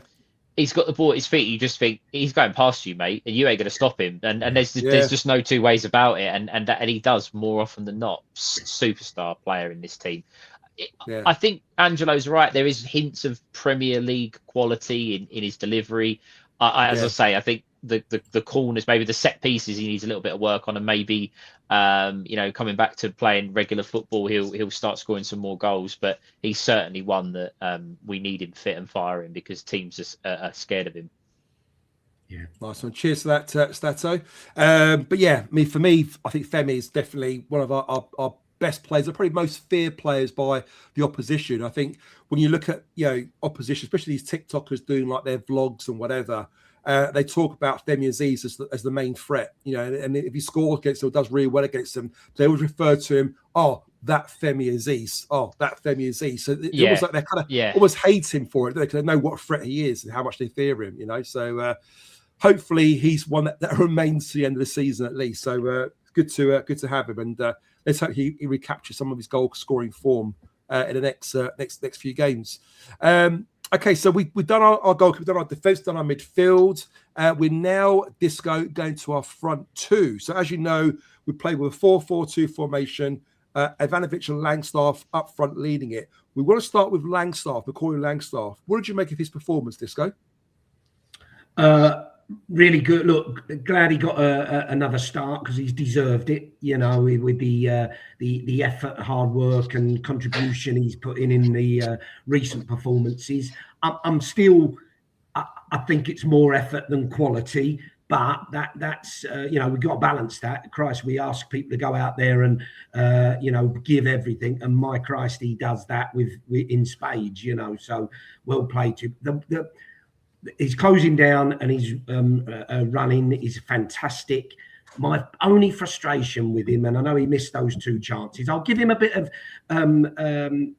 grace, really. The second one, when the keeper saves it and it just drops out and everybody says, he should have scored that easily. He should have dinked it over the keeper. To be fair, although he side-footed it, the keeper's just there on top of him. And look, he was, if you like, unlucky. He didn't score it. It was the other one. Was it from the header? I think, was it from the Ivanovic header, which was a great move, by the way? And he saves it. And he comes out, and I'll Stephen won't thank me for this, but I'll use an analogy from cricket at the moment, as we're having to suffer more misery in bloody Sydney. I bloody stayed up till 2 a.m. last night. Bloody watching. I love it. Just right, we'll carry on. We have got that's all right. We carry fans, on. Yeah, few cricket fans, but no. What I was going to say was, joking aside, was what it's too erratic with him, isn't it? So when he went for that chance, when he tried to hit it back in, and it actually comes off his shin pad, and Vigouroux makes the second save, but he's all over, he's falling down again. And you remember in the post-match I said, when that ball came in from Femi, he's falling down to get a shot in rather than stay up, stay composed, be strong, and the cricket analogy was, keep your head still, keep your head over the ball, and bloody hit the target. Now, bloody hell, 62-year-old Disco telling Langstaff how to score goals is a bit rich. But you get my point. He frustrates me with that because I really think he could have had half a dozen goals this season, at least, had he done a bit more of that. Have you seen his comment here, Disco? Disco talks so much sense, he should be Prime Minister. Don't encourage him, Roger. Don't encourage him. That might be twisted, though, mightn't it? Depends where you sit with Keir Starmer. Maybe he's having a little bit of a sarcastic one there. and West Ham are 1-0 up, own goal from Murillo from against Nottingham Forest, which is a bit of a shame. So I tell you what, if they stay up and we go, I don't mind that. But I would like to see them get relegated. It would be really good, wouldn't it? But cheers for that, Disco. Stato, what's your thoughts on Macaulay Langstaff and his performance on Sunday? I can't really say much more than what Disco said. He's a trier, but, and I said this on Sunday, Lee Gregory was a trier and Tom Bradshaw was a trier, and they scored more goals than what Macaulay Langstaff has managed for us. Now, I accept he hasn't played as much in the position he would like. He hasn't played in a 2. There's all sorts of factors that go into it. But the chances he's getting, I agree completely with Steve. The second one, I'm disregarding that because I don't think I think he did whatever he just got a touch on the ball to try. Yeah, he didn't have anywhere to go. If the ball was travelled a bit further out, maybe, but it didn't. But the first one, he just anywhere with any amount of composure, he scores. Confident, obviously he scored, he got his goal which he deserved the other week, but it's just you just don't. I don't know about you guys, but I feel like when the ball drops to him, I don't have the confidence that he's going to score. And I think at this level, and it's so crucial at the moment that we need, we're going to have to take our chances. We've got a tough run of fixtures, and if you're at Coventry away and that chance, like what happened against Swansea at that first one, you have to take it. You can't not miss. You can't miss. Sorry, and I like the guy, and I want it to work for him, and I really want him to score more goals. But I feel like he falls into the category of Tom Bradshaw, Lee Gregory, but just without the goals that those guys got. And but I do agree with Andy Herbert. He makes Ivanovic look a better player. I know we're going to come on to Ivanovic, and rightly so. I won't sort of jump ahead, but he does make him look a better player. Last one. Cheers for that, Stato. And just ending with yourself there, Andrew. What do you make of Macaulay Langstaff and his performance on Sunday? Yeah, I agree again with Andy Herbert. Yeah, one thing where I'm gonna really big up Langstaff is that since he's come into the team, whether we credit Alex Neil or whether we actually credit Langstaff, by Langstaff being there, he has helped us create a lot more chances, mate. Like that chance where Balo's at Southampton, where Aziz gets the ball over, that's because of Langstaff that chance come along, What I love about Langstaff is he's chasing, he's running, he's working his absolute socks off. The only downside is he hasn't put away quite a few chances, but he's getting these chances. And one thing I will say, this guy, when he was in the lower league, he had a similar record to Haaland, Now, I know it's a different league, right? But if you've got the ball at your feet and there's a goal in front of you, if you're a striker, you know where to put the ball to score the goal. So what I'm saying is he's only had 3/4 proper minutes with us, hasn't he? Give him a little bit more chance, and I reckon he'll start putting his chances away. But by him being there, we're creating more chances, and he has made the Serb a lot better, mate. And you have to give Langstaff credit for that. I would say you've got to give him credit for that. Yes, he's missed a couple of opportunities, but I'm confident he will start scoring some more goals, mate. Really am. Interesting your thoughts and your opinions on him. I mean, I'm going to give my 2 pence worth on Langstaff. I mean, I don't hate the guy. He seems like a really honestly, he seems like a really lovely guy. You see the players when he scored that goal the other week at home, the way they all jumped on him and patting him on the back. They obviously love him. He's a good character. They all love him in the changing room. I just felt that 2 divisions jump from Notts County to Mill was a massive jump.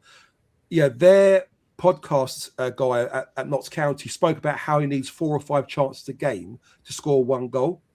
And there and then, I made my mind up. I was like, well, that ain't going to happen here. So therefore, if he can't take his chances, he ain't going to score. But he'd be lucky if he gets 1 chance a game at Millwall, let alone 4 or 5 chances in the game, So that was kind of like, that did it for me.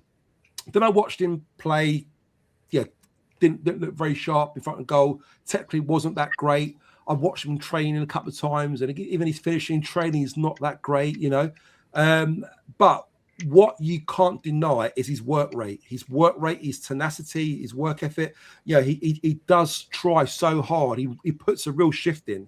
And playing him up front with Ivanovic, and again, we will talk about Ivanovic in a second, but it does allow Ivanovic to play and be a bit more free to sort of do what he wants to do in that forward role. So he does put a big shift in. It does really help the team, But for me, quality-wise, it's just not there, sadly. And he's 28 years old. We're 29 soon. He ain't going to get much better technically, although he could surprise us. And I'm not a hater. I would love nothing more than Langstaff to prove me wrong and say, you know what, fuck you, Joe. I'm good. I'm going to score 20 goals this season. You know what, hats off. I was wrong, and you're amazing. I take my hat off to you. But I don't think I'm going to make that apology. I hope I'm wrong, but we're at 11 now. We're challenging to get into the Premier League. We want to be fighting in the playoffs. We need quality up front. We need players of a high level championship quality. Unfortunately for me, he's better than League Two, but is he better than Championship? I still think he's League One at best. Sadly, that's my honest thoughts on Alexa. But what a great guy! He seems like a real good character. I really want him to do well. I really do want him to do well. If he scores, I'm always going to cheer. Of course I am, but I just think he's just lacking that little bit of ability, sadly. Guys, we're going to start with Stato now with regards to Mihailo Ivanovic. What did you make of his performance? Obviously, he missed the last game through a slight knock, but he come back and he seemed to look quite sharp, didn't he? He seemed and he scored, of course. I thought he was absolutely excellent. He looked like the Ivanovic of old. It looked like he needed the break at Southampton. He looked like he needed that rest, and obviously Neil was trying not to do it. Obviously, he had no choice. They said it was a knock. I think there might have been a little bit. I know Steve doesn't like this, but I think there might have been a little bit of playing or managing minutes with Mihailo in the fixture at Southampton. But I thought he was very, very good. I thought he was unlucky not to score beforehand. The header we spoke about the Langstaff chance was very good. His movement was good. His hold-up play was good. Langstaff has made him a better player by giving him a partner. He just looked like the Ivanovic that we were used to last season. And I've got a question for you. I know I put it in the WhatsApp group, but so he's got 5 goals in 24 games. Appearances, whether that's off the bench or starting. At the same stage after 24 games last season, I get it's under different circumstances. He had 5 goals. So he's exactly the same this year.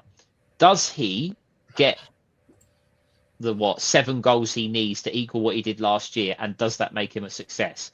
For me, if he plays like he did on Sunday, he will get the goals that those goals needed. I think he'll go past it, and it will be a good season. But if he repeats it and gets 12 goals, is it successful? And that's for the chat as well. Stato, can I say something to you, mate? Yeah.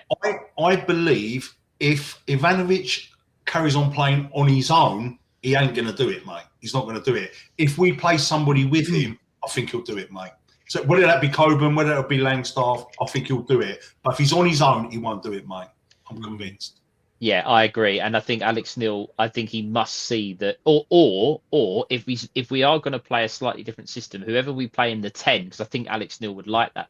They've got to be closer to him, a bit like how Fleming was for Bradshaw, right up with him. Yeah, a proper 10. Someone's got to be right there near with him.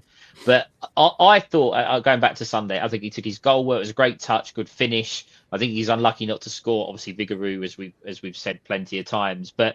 I thought he looked back to his best, and certainly we're going to need him firing in the second half of the season. And I think he's also not the same as Negley, because I don't think he's had jeers if he's been taken off or whatever. But he does use social media, and he will know that the fans have been on at him for his performances and not scoring the goals that we would have thought. That it does happen. He's a young player. He's going to look at what people say, and I genuinely think he's got a little bit of that bit between his teeth, showing on Sunday.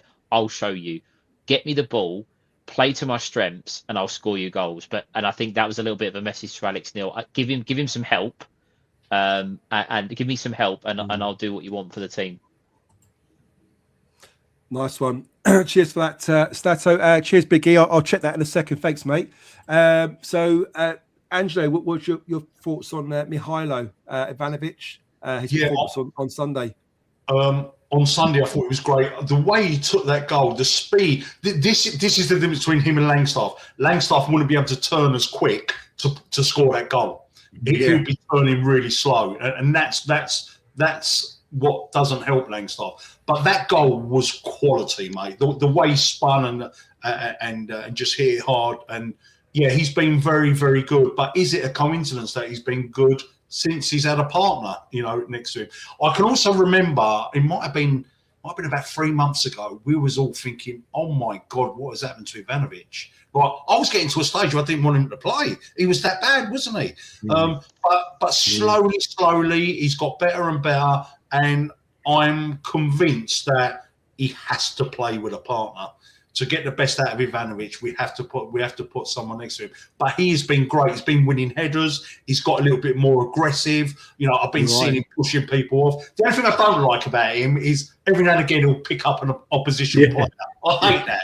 Do you know, just leave them before, mate, yeah? Don't pick them up. Do you know what I mean? But he's getting a little bit nastier. He's getting sharper. He's winning more headers. He's got a fantastic first touch as well, mate. And again, if we keep hold of him next season, we are going to have a fucking really good striker on our hands, mate. Really that point, Angelo, he did it in the second half, and I actually thought send him to Steve Morrison or Kenny Jackett, because that was the story, wasn't it? That Jackett told Morrison, "Don't do it again. You won't ever play." Yeah. He needs to be a little bit more. I think he's a little bit still too nice, but that nastiness is slowly creeping in. But I do agree. Don't leave players on the floor. Don't pick them up. If anything, just like on their fingers or something. Kick him in the balls like Very did. Also, what a great interview as well, like with Billy Mitchell, in the Millwall TV. What a lovely, lovely guy he is, mate. Honestly, what a beautiful guy he is. Yeah, love him. He's got some lively eyebrows, isn't he, going on? Yes.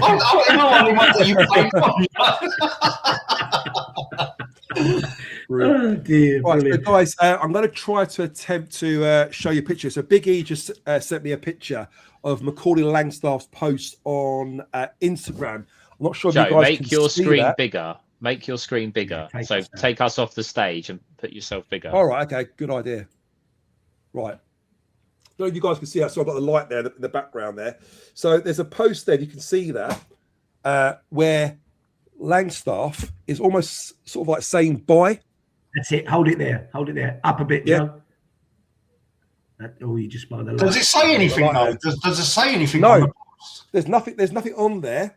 It's just him clapping and no words. So it's like his way of sort of saying bye. Wow. Could it be a secret bye to the Millwall fans? I saw it, and I didn't really pay much attention to it because there's a lot of traction about Langstaff from lower leagues. But I saw a couple of Wigan fans because they let they let what's the guy at Wrexham, the guy who scored all their goals, Mullin. He's left Wigan and gone back to Wrexham, which kind of irrelevant. But they need a striker, and a lot of their fans seem to think that they are in for and have a chance of signing Macaulay Langstaff. So I don't know. I don't know anything else other than that. But they seem to think that they had there was an opportunity to perhaps sign him. So maybe who knows? Who knows? Could be. But I'm with Matt Richards. I think it was Matt Richards earlier. You know, to me, no disrespect to him, he's good as one of 4 strikers for me. You know, we need to bring in another one. I don't want to get rid of him as well. I want to be greedy. Look at the top teams. They're saying Coventry are going to get Pirro in. You know, it's like, Jesus. But that's what you do. You stack your team with goals, don't you? Simple as that. Yeah. Or options, certainly. There you go, Andrew. Alex said that Mitrovic will never pick a player up. Exactly that, you know. Exactly that. Hopefully he'll use those sort of dark sides to him. So look, who's next? So Disco, we've got your thoughts on Mihajlo Ivanovic. Well, just sum up, Joe. I think I'd probably say that first 45 was the best I've seen him play for us. I'd go as far as that. I think he was excellent. Created some great chances. Was unlucky to only have 1 goal, and as you have already said, a fantastic finish. You know, and he's winning the ball. He's holding it up. So I tell you what goes unnoticed a lot. You go back and watch. Not that it's not always on the highlights, but watch the rerun of the games. Some of his layoffs are fantastic. Great touches. I just at times he wants to do everything first touch, one touch football. And I always remember there was an interview with I can't remember, was it Paul Eiffel or one of them players on a pod, and he was saying oh my God, his bloody name's gone out. Who was the big tall striker who got injured and would have been an absolute Richard Sadlier. Bloody hell, how can I forget his name? You know, he started, didn't he, as a very average player. Yeah. And they reckon that the coach, who I've also forgot his name, who worked with McGee, who we got from the Blackburn coach, top-notch coach. Ray Harford. Ray Harford. He said he stopped a training session once and he said to him, what you're trying to do everything first time. Take a touch. Right. It was Paul Eiffel. Take a touch. Yeah. Take a touch. And he said from that day, he just became an absolute superstar, where he would take a touch and lay it off second, or hold it up and then lay it off. And I wonder whether Ivano could do a bit of that. But I've got to say that first 45 particularly, I thought he was absolutely outstanding. And look, again, you have to credit Macaulay Langstaff. That extra body up there with him must have helped him. And I'm with you, Joe or Stephen. He needs support. It doesn't necessarily have to be another striker, but it needs to be an attacker closer to him, definitely. And I think he could do some great things. Isn't it weird? I really hope Langstaff ain't going. I really hope that he doesn't go. Well, I think the key thing is, if he goes, it's for the right reason. We're going to bring 1 or 2 good players in, two strikers in to replace him with. So who's a better, higher caliber, aren't we, really, you know? Yeah. Guys, I'm just conscious we're gone on for about 1 hour and 39 minutes now. We want to get under 2 hours if we can. There's lots to get through. Yeah. Very, very quick, guys. Elephant in the room here. Their Swansea goalkeeper, Lawrence Vigouroux. I mean, you mentioned it, didn't you, Andrew, very loose at the beginning. I mean, what a performance and what amazing saves. I think he made 2 world-class saves in the second half, made a few good saves in the first half as well, didn't he? If it wasn't for him, I'm pretty sure we could have won that game, 4-1, 5-1 quite easily, couldn't we, Yeah, the best goalkeeping performance I've ever seen out of them, mate. Simple as that. And if he did get clapped off by the Barry Kitchener stand, then good for him, Yeah, no, you're right, absolutely. I actually think, sorry, Joe, just on that, I actually think, they usually do the sponsors man of the match. They usually do a big thing, don't they? And it comes up on the screen that whoever it was, we didn't actually do that. And at the end of the game, just as I was leaving the ground over the tannoy, they actually said that I'm pretty sure the sponsors voted for Lawrence Vigouroux to be their man of the match, and that someone put it on again on X that there's not many players. I think Paul Merson got it a few years ago when he come to the Den. Darren Byfield got it when Rotherham beat us 5-0 or 5-1. Yeah, I was there. Darren Byfield was another one that was mentioned. It takes a lot for us to applaud or praise an opposition player, but He was absolutely phenomenal. And someone said he was from Orient. How we've initially started at Orient, how we've managed to miss that one is a bit of a killer blow. Well, But he's 31 years of age, isn't he? So, I mean, yeah, he's probably got a season or two, if that, at this level. Oh, I don't know. As a goalkeeper, I mean, Bart was still playing sort of mid-30s. I think. But if he's there at the moment, are you saying in 3 or 4 years' time he's going to be there still? I don't think so. I think he's going to be on the slight decline now, isn't he? You know. I wouldn't say that we're going to sign him now, but he started at Orient, so as a younger goalkeeper, it's just one that was local to us that perhaps didn't fell through the net. But yeah, best goalkeeper I've seen at the Den, or an opposition goalkeeper that I've seen at the Den was phenomenal. Absolutely phenomenal. Good stuff. I love those comments where he got a standing ovation, I believe, from the Kitchener stand and maybe some other fans as well. But like somebody said, apparently he was crying. I didn't see it. I was too busy looking at our players. But apparently some fans were saying that he was in tears coming off the pitch. You know, like it meant that much to him to try and keep that keep us out. You know, so I'm not sure he'd have got a clap if we'd have drawn that game. Maybe wouldn't have been as. Nice. Do you know the weird thing is what Disco said earlier? That he should have saved that goal, shouldn't he? The thing is, he got a hand on it, but I think Chris mentioned it in his post-match analysis. He had no right getting a hand to it.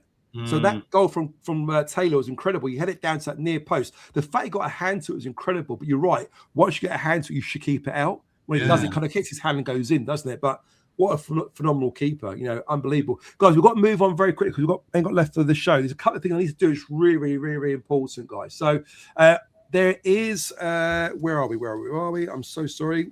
We've got the 180 yet, Disco. We've got the 180. The last I saw was 134. Right, okay. So, guys, so there's a bit of a charity thing we need to sort of discuss here at the moment. Just trying to find the right information. If I can get it up on my screen. Right. So I'm going to play a video here from Chris, who recorded his post-match analysis on, is it Sunday or yesterday? I think it might have been yesterday, actually. So just give us 2 seconds while I just share his recording. Give us 2 secs. Right, can you see that, guys? Yeah. Here we go.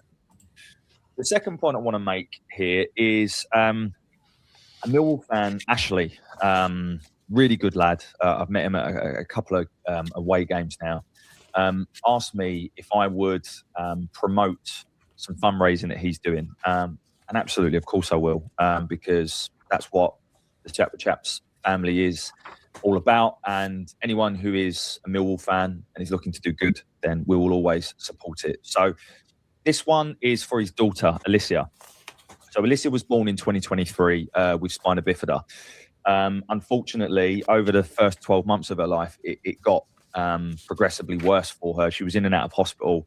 Unfortunately, had a number of life-saving operations and lost the use of her legs.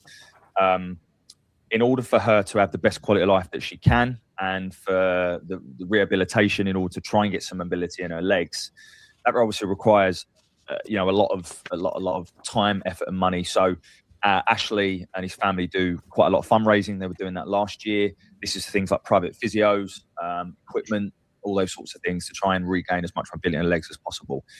The good news is it does appear to be working. So a couple of Ashley's friends who are Coventry fans, I will share that. So massive credit to them, are going to be doing 100 Miles of Hope. So I'm going to share this on screen right now.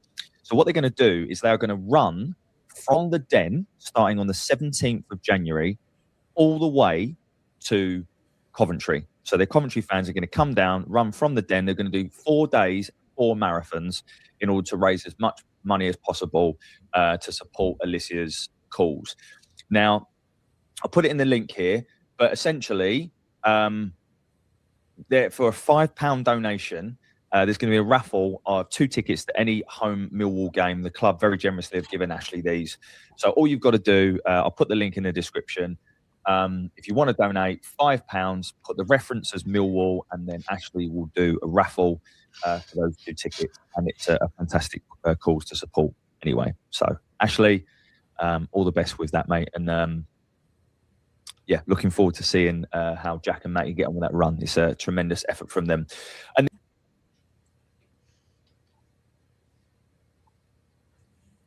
okay, sorry guys. So we're back in the room again, are we? Yeah. So there you go. I had to get that little sort of plug out, if you don't mind. So I'm going to put the link in here as well for you guys. I don't know if you can sort of copy and paste it, or whether you can click on it. I'm not sure how it works on YouTube. Otherwise, we will try and get it on the social media platforms for you. So as you can see there, £5 donation. Put Millwall as the comment or the reference on there. So when these guys see your donation, they'll add you to the to it, and of course you've got an opportunity to win 2 tickets any Millwall game of your choice at home. So a great cause, great opportunity for you to kind of help young Alicia as well, and hopefully we could do our bit as a Millwall family to support them and their family there as well. Guys, moving on, just to end it off very quickly, we want to discuss injuries and returnees at the moment. So, as we know, Casper De Norre is in contention to be back for the Watford game. I don't think they're going to risk playing him this Sunday for the Burnley FA Cup game. But there is rumour he's going to be back. Obviously, Josh Coburn, there's a rumour that he could be back, possibly targeting a similar sort of return for a similar sort of timescales. I think Luke Cundall, going by what Southwark News said, could be back more towards early February. Again, that can change. I mean, look at Del Boy; he was back sooner than we thought as well, weren't he? As well. But what do you guys think of the injuries at the moment? Is it looking a little bit more optimistic with what we're hearing at the moment with all these players coming back? Yeah, I think so. I think I think it was a huge boost to see Derek back on Sunday. I actually thought as well he looked fit and hungry, like he chased when he come on. I think maybe a little bit rustiness in terms of match practice, but he looked like he was fighting fit and ready to go. So really, really good. It will help with Billy Mitchell as well, but you might see Billy come out of the team, but not for any other reason that just to try and help him with the minutes and injury and things like that. So it can only be a good thing. But Casper's crucial, one of our best players. I put him up there with Femi and Tristan. He's got to be playing when he's fit and available. He's that important to us. And if Coburn, people say he's going to get injured. I saw a comment say at a fiver he gets injured again before the end of the season. I think you'd get better odds if you give it a couple of weeks, let alone the end of the season. But the players are coming back, and we are led to believe that signings are coming.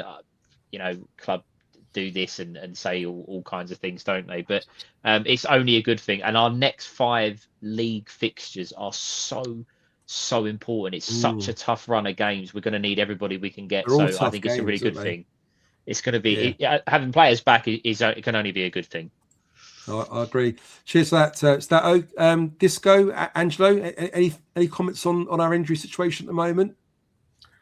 I think it showed Sunday, didn't it, with a much stronger bench, just through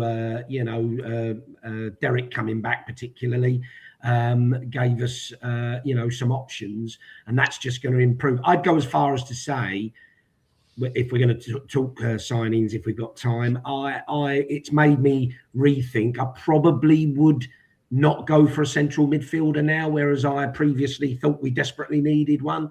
It could go the other way, but I think with Negley and Doherty doing a job in there as well, I think we've got enough options for midfield. So without going into what I would bring in, it's great news, isn't it? And look, let's get it right, guys, before everybody gets panicking. If the odd player does have 20 minutes at Burnley, we've got to accept that whilst we'll be, oh shit, don't do that, they're going to get injured. They've got to play. They've got to come back and get some game time. So we have to trust Alex and the coaching staff and the medical team to manage that as effectively as possible. And it might end up with the odd additional injury, but it's part of coming back, isn't it? I'd say. Part of the game. Yeah, great point there, Disco. Angelo, final thoughts on you from our injury perspective at the moment? Well, yeah, I think the great thing is obviously our position where we was lacking so much was in the midfield, and so now we've got Billy, we've got Del Boy. Hopefully, fingers crossed, we might see Casper get some minutes at Burnley. We've Doughty can now play there. I thought Doughty was getting better in that position, actually. And then obviously now we've got Negley that can play in there as well. So there's 5 players already.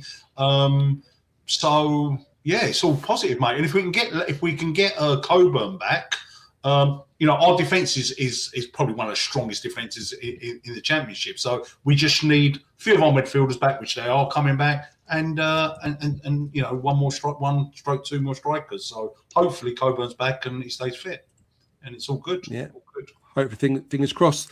Obviously, talking about Burnley coming around the corner, how are we going to approach that game? To Alex's comment there as well, is there a rule for how many changes you make? No. I thought there was, but apparently there isn't. I think the rule is, Stato, if you can correct me, Stato, is I think as long as you put a fairly strong team out, they want to see you put as what you call a full strength team out. So what you can't do is you can't put a whole team of youth players in there. They want to be seen like some fringe players and whatever, some first teamers. No, they have to be properly registered for the club and competition. Is the only guideline. So Millwall will have registered. I would imagine that Millwall probably would have registered a lot of our under-21s for the FA Cup as well as the first team. They probably would have registered. You can, can't you? Because they don't form part of your 25-man squad or 26-man squad, whatever it is.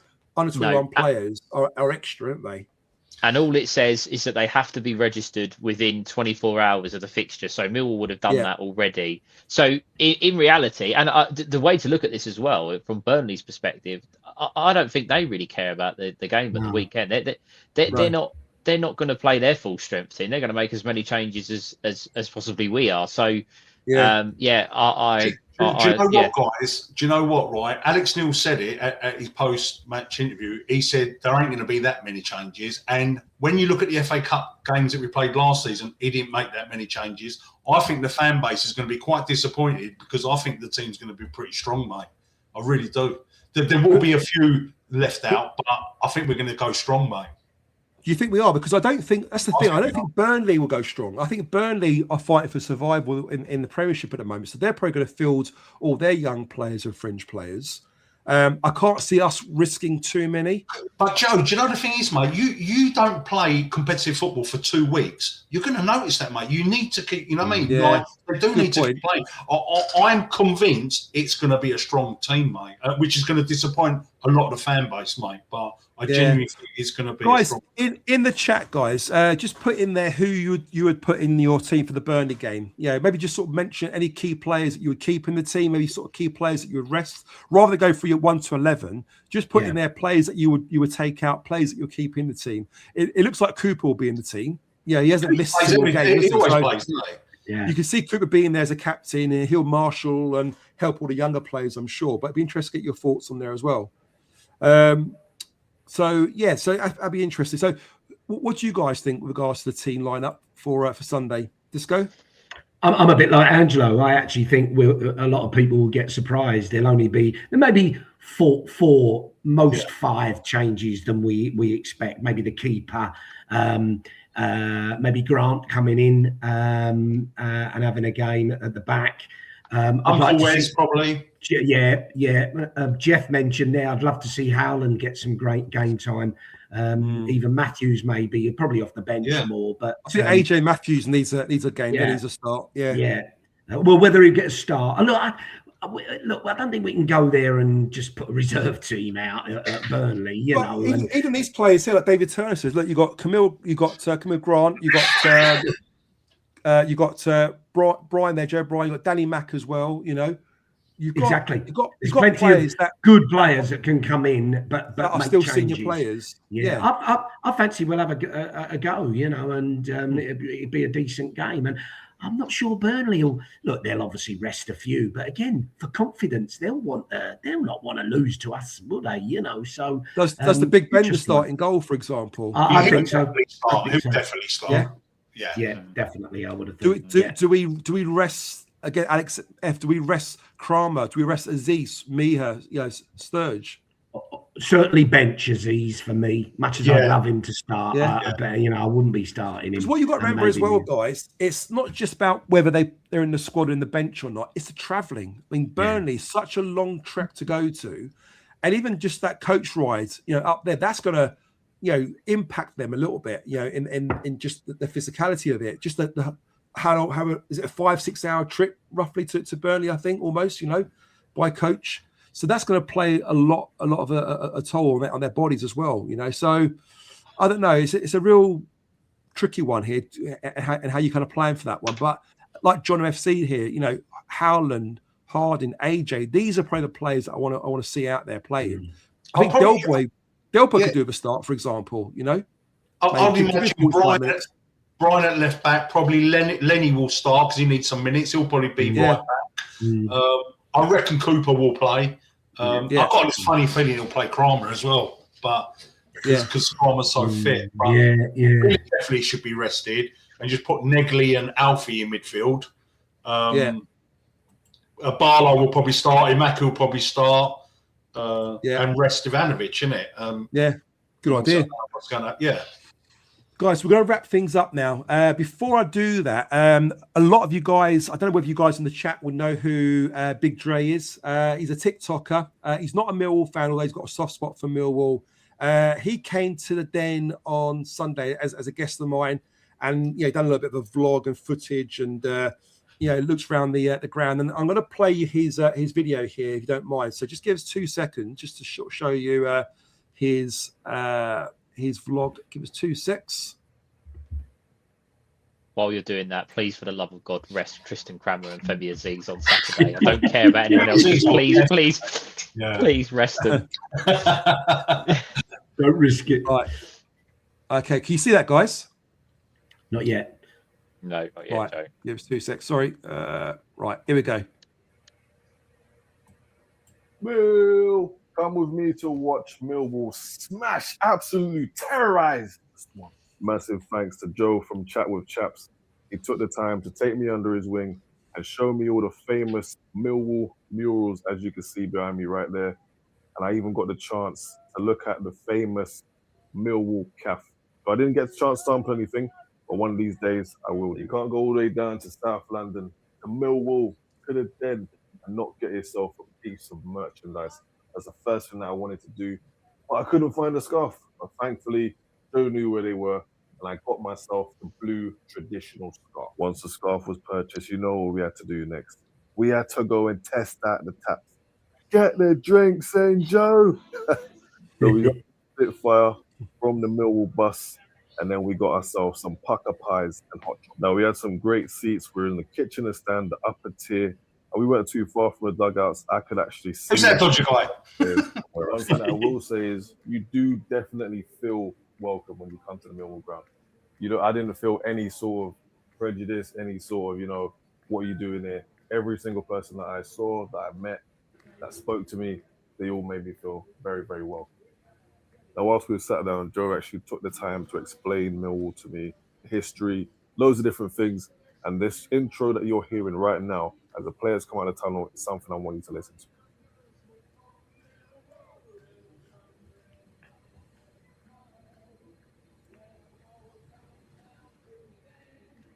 Now, we did start the game very, very strong and was dominating all over Swansea. So I will shut up for a minute and let you enjoy.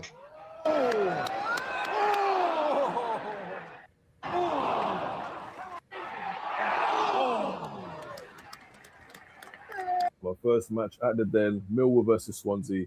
Millwall won 2-1, and the Swans get sent packing back to Wales. Massive thank you to all the Millwall fans for having me. At the end of the game, I even got to speak to Balo, congratulated him on the win, and got to speak to Reece Bangora Williams, who I really believe in. And I know he's going to be a massive prospect. It's going to be hard to keep hold of him, but let's see what happens. Mill! There you go, guys. So I hope you like that. So, Big Dre, if you're not following him on TikTok, make sure you follow him. Good guy. A lot of fans knew him. I was walking around the car park outside before and after the game, and in the stadium, a lot of fans were coming up to him and asking for sort of pictures, and young and old people were saying how much they like his content. He's got over like 30,000 followers, I think, on TikTok. So good to have that little bit of that coverage, that little bit of PR there for us all. So do appreciate that. Right, guys, we're at the 2-hour mark now, so we'll say a very quick goodbye from everyone, if you don't mind. So Stato, I'll start with yourself first, mate. Anything you want to say to the fans before we say goodbye? Just thanks for watching. One thing that I don't know if you guys are aware, but me and Ben recorded our December review that will be dropping, I believe, on Thursday, because I think Angelo's show's going out tomorrow and then ours is going out on Thursday. So if you are a fan of that, that is coming. And like I said, please, Alex Neil, rest Femi Aziz and Tristan Crown. Play whoever else you like, but rest them too on Saturday. But go there. If we win, we win. If we don't, it's full steam ahead in the league. But let's hopefully we put a good showing in. And thanks to everyone. And also thank you so much for the donations. Really cool. Yeah, amazing donations. If you can start, I think we have time. Can you just work out what the total is for those donations? It'd be so great if we could just announce that before we say goodbye and end off. I can't quite see. I think it's about £80. But Wow. it's phenomenal. Whether it's Incredible. 80p, it's amazing. So thank you very much. Good stuff. Brilliant. Cheers for that stuff. Thanks for coming on. And Angelo, if you want to say before we say goodbye. Yeah, great to be back on the live again. Thoroughly enjoyed it. And I the interaction with the fans and the comments is just brilliant. Yeah. Honestly. It's so great. And it's the best. It's the best thing, isn't it? Yeah, thanks for watching. It really is. And obviously, if you can hit that like button, we want to get to that 180. Joe's fuming over the 2 hours as well. We've gone over 2 hours. My OCD at the moment is driving mental. He's like, no, we've gone over 2 hours. Oh my god! We might as well stay now. We might as well stay. Well, do 3 hours, mate. Fuck it. Well, put it in the bucket and carry on, shall we? Guys, listen, I want to say thanks very much. I'm going to hand you over to Disco in a second. But guys, we didn't quite hit the 180, but I'm hoping that you guys watching this back on the recording will help us get over to 180. So if you haven't liked it when you're watching this back, please like the YouTube and get us to 180. I really do appreciate that. And then Disco, over to yourself. Final words from you, mate. This would be my walk-on for the darts, wouldn't it? Here it comes. Exactly. The Disco Diva. Actually, I will just quickly say 144. We're getting close to the 180. But Joe, I know we're over time, but very quickly, I did just want to say, on the theme of people donating, we do no pressure on anybody to do so, but we do really appreciate people doing it. And I mentioned in the post-match after Southampton, the Christmas show. If anybody hasn't seen the Christmas show, that as well is over 2 hours, but it's absolutely fantastic. Really the good. guests and are great phenomenal guests as well. The guests were one after the other, weren't they? I think we had about 8 or 9 guests, didn't we, at one time, one after the other? Yeah. Absolutely, and we nearly got 10 or 12 at one time when Wes kept coming in, going out, coming in. It was hilarious. Paul on there. Who else we had? We had John Goodman on there. We had Darren Ward on there. Beckham. We had Paul Eiffel. We had Gary Alexander. We had David Ford. We had Gordon Hill. Wes Reed. God, am I missing anyone? No, the other Carl Bates. Carl Bates. We had Casper's dad on there, Cohen Denor as well. It was great. I've gone. Jeff will kill me again, and I forgot the striker, John Goodman. John Goodman was on as well. It was. So if you haven't seen it, guys, watch it because it's a real good laugh. But also, David Ford. I don't think we mentioned Fordy. Obviously, he was brilliant. Sorry, and look, you people were saying, wow, these guys are so engaged with the club and the fan base. You know, it's quite inspirational watching it. So do that. But on the night, I'm not sure if we mentioned it because it was all rushed at the end, but we certainly during the show, Des, Andy Roberts and Alex made some fantastic donations. So thanks for that, guys. It was really, really appreciated. And anybody else who did, if I've missed you, apologies, but thank you for that. But yeah, look, I'm off to Burnley Saturday. It's only half an hour for me, so not a long trip like the players. Mind you, you want to be in a car with Jeff for half an hour. That's like being on a coach for 6 hours, to be fair. So I'm hoping we put on a show, but I'm more than happy to rest Aziz and Crama, like Stephen says. So looking forward to that. Good stuff. The guys, thanks for being with us tonight. Sorry it went on a little bit. We did go up past a 2-hour mark, which I'm going to blame Stato for, as always. And just want to say thank you to you guys for being on here, my co-host this evening. You all been fantastic. Really do appreciate you taking the time out of your evening to be with us. Thank you to you fans. Again, we keep saying if it wasn't for you guys, we wouldn't have a show. We wouldn't be raising all this money for charity as well. So we do owe you a lot, and we do really, really appreciate it. So thank you very much. So enjoy the rest of your week. We will catch you on the next one. Bye for now. Hi, it's Steve Morrison here, and you're listening to Chat with Chaps, chatting Millwall, come rain or shine.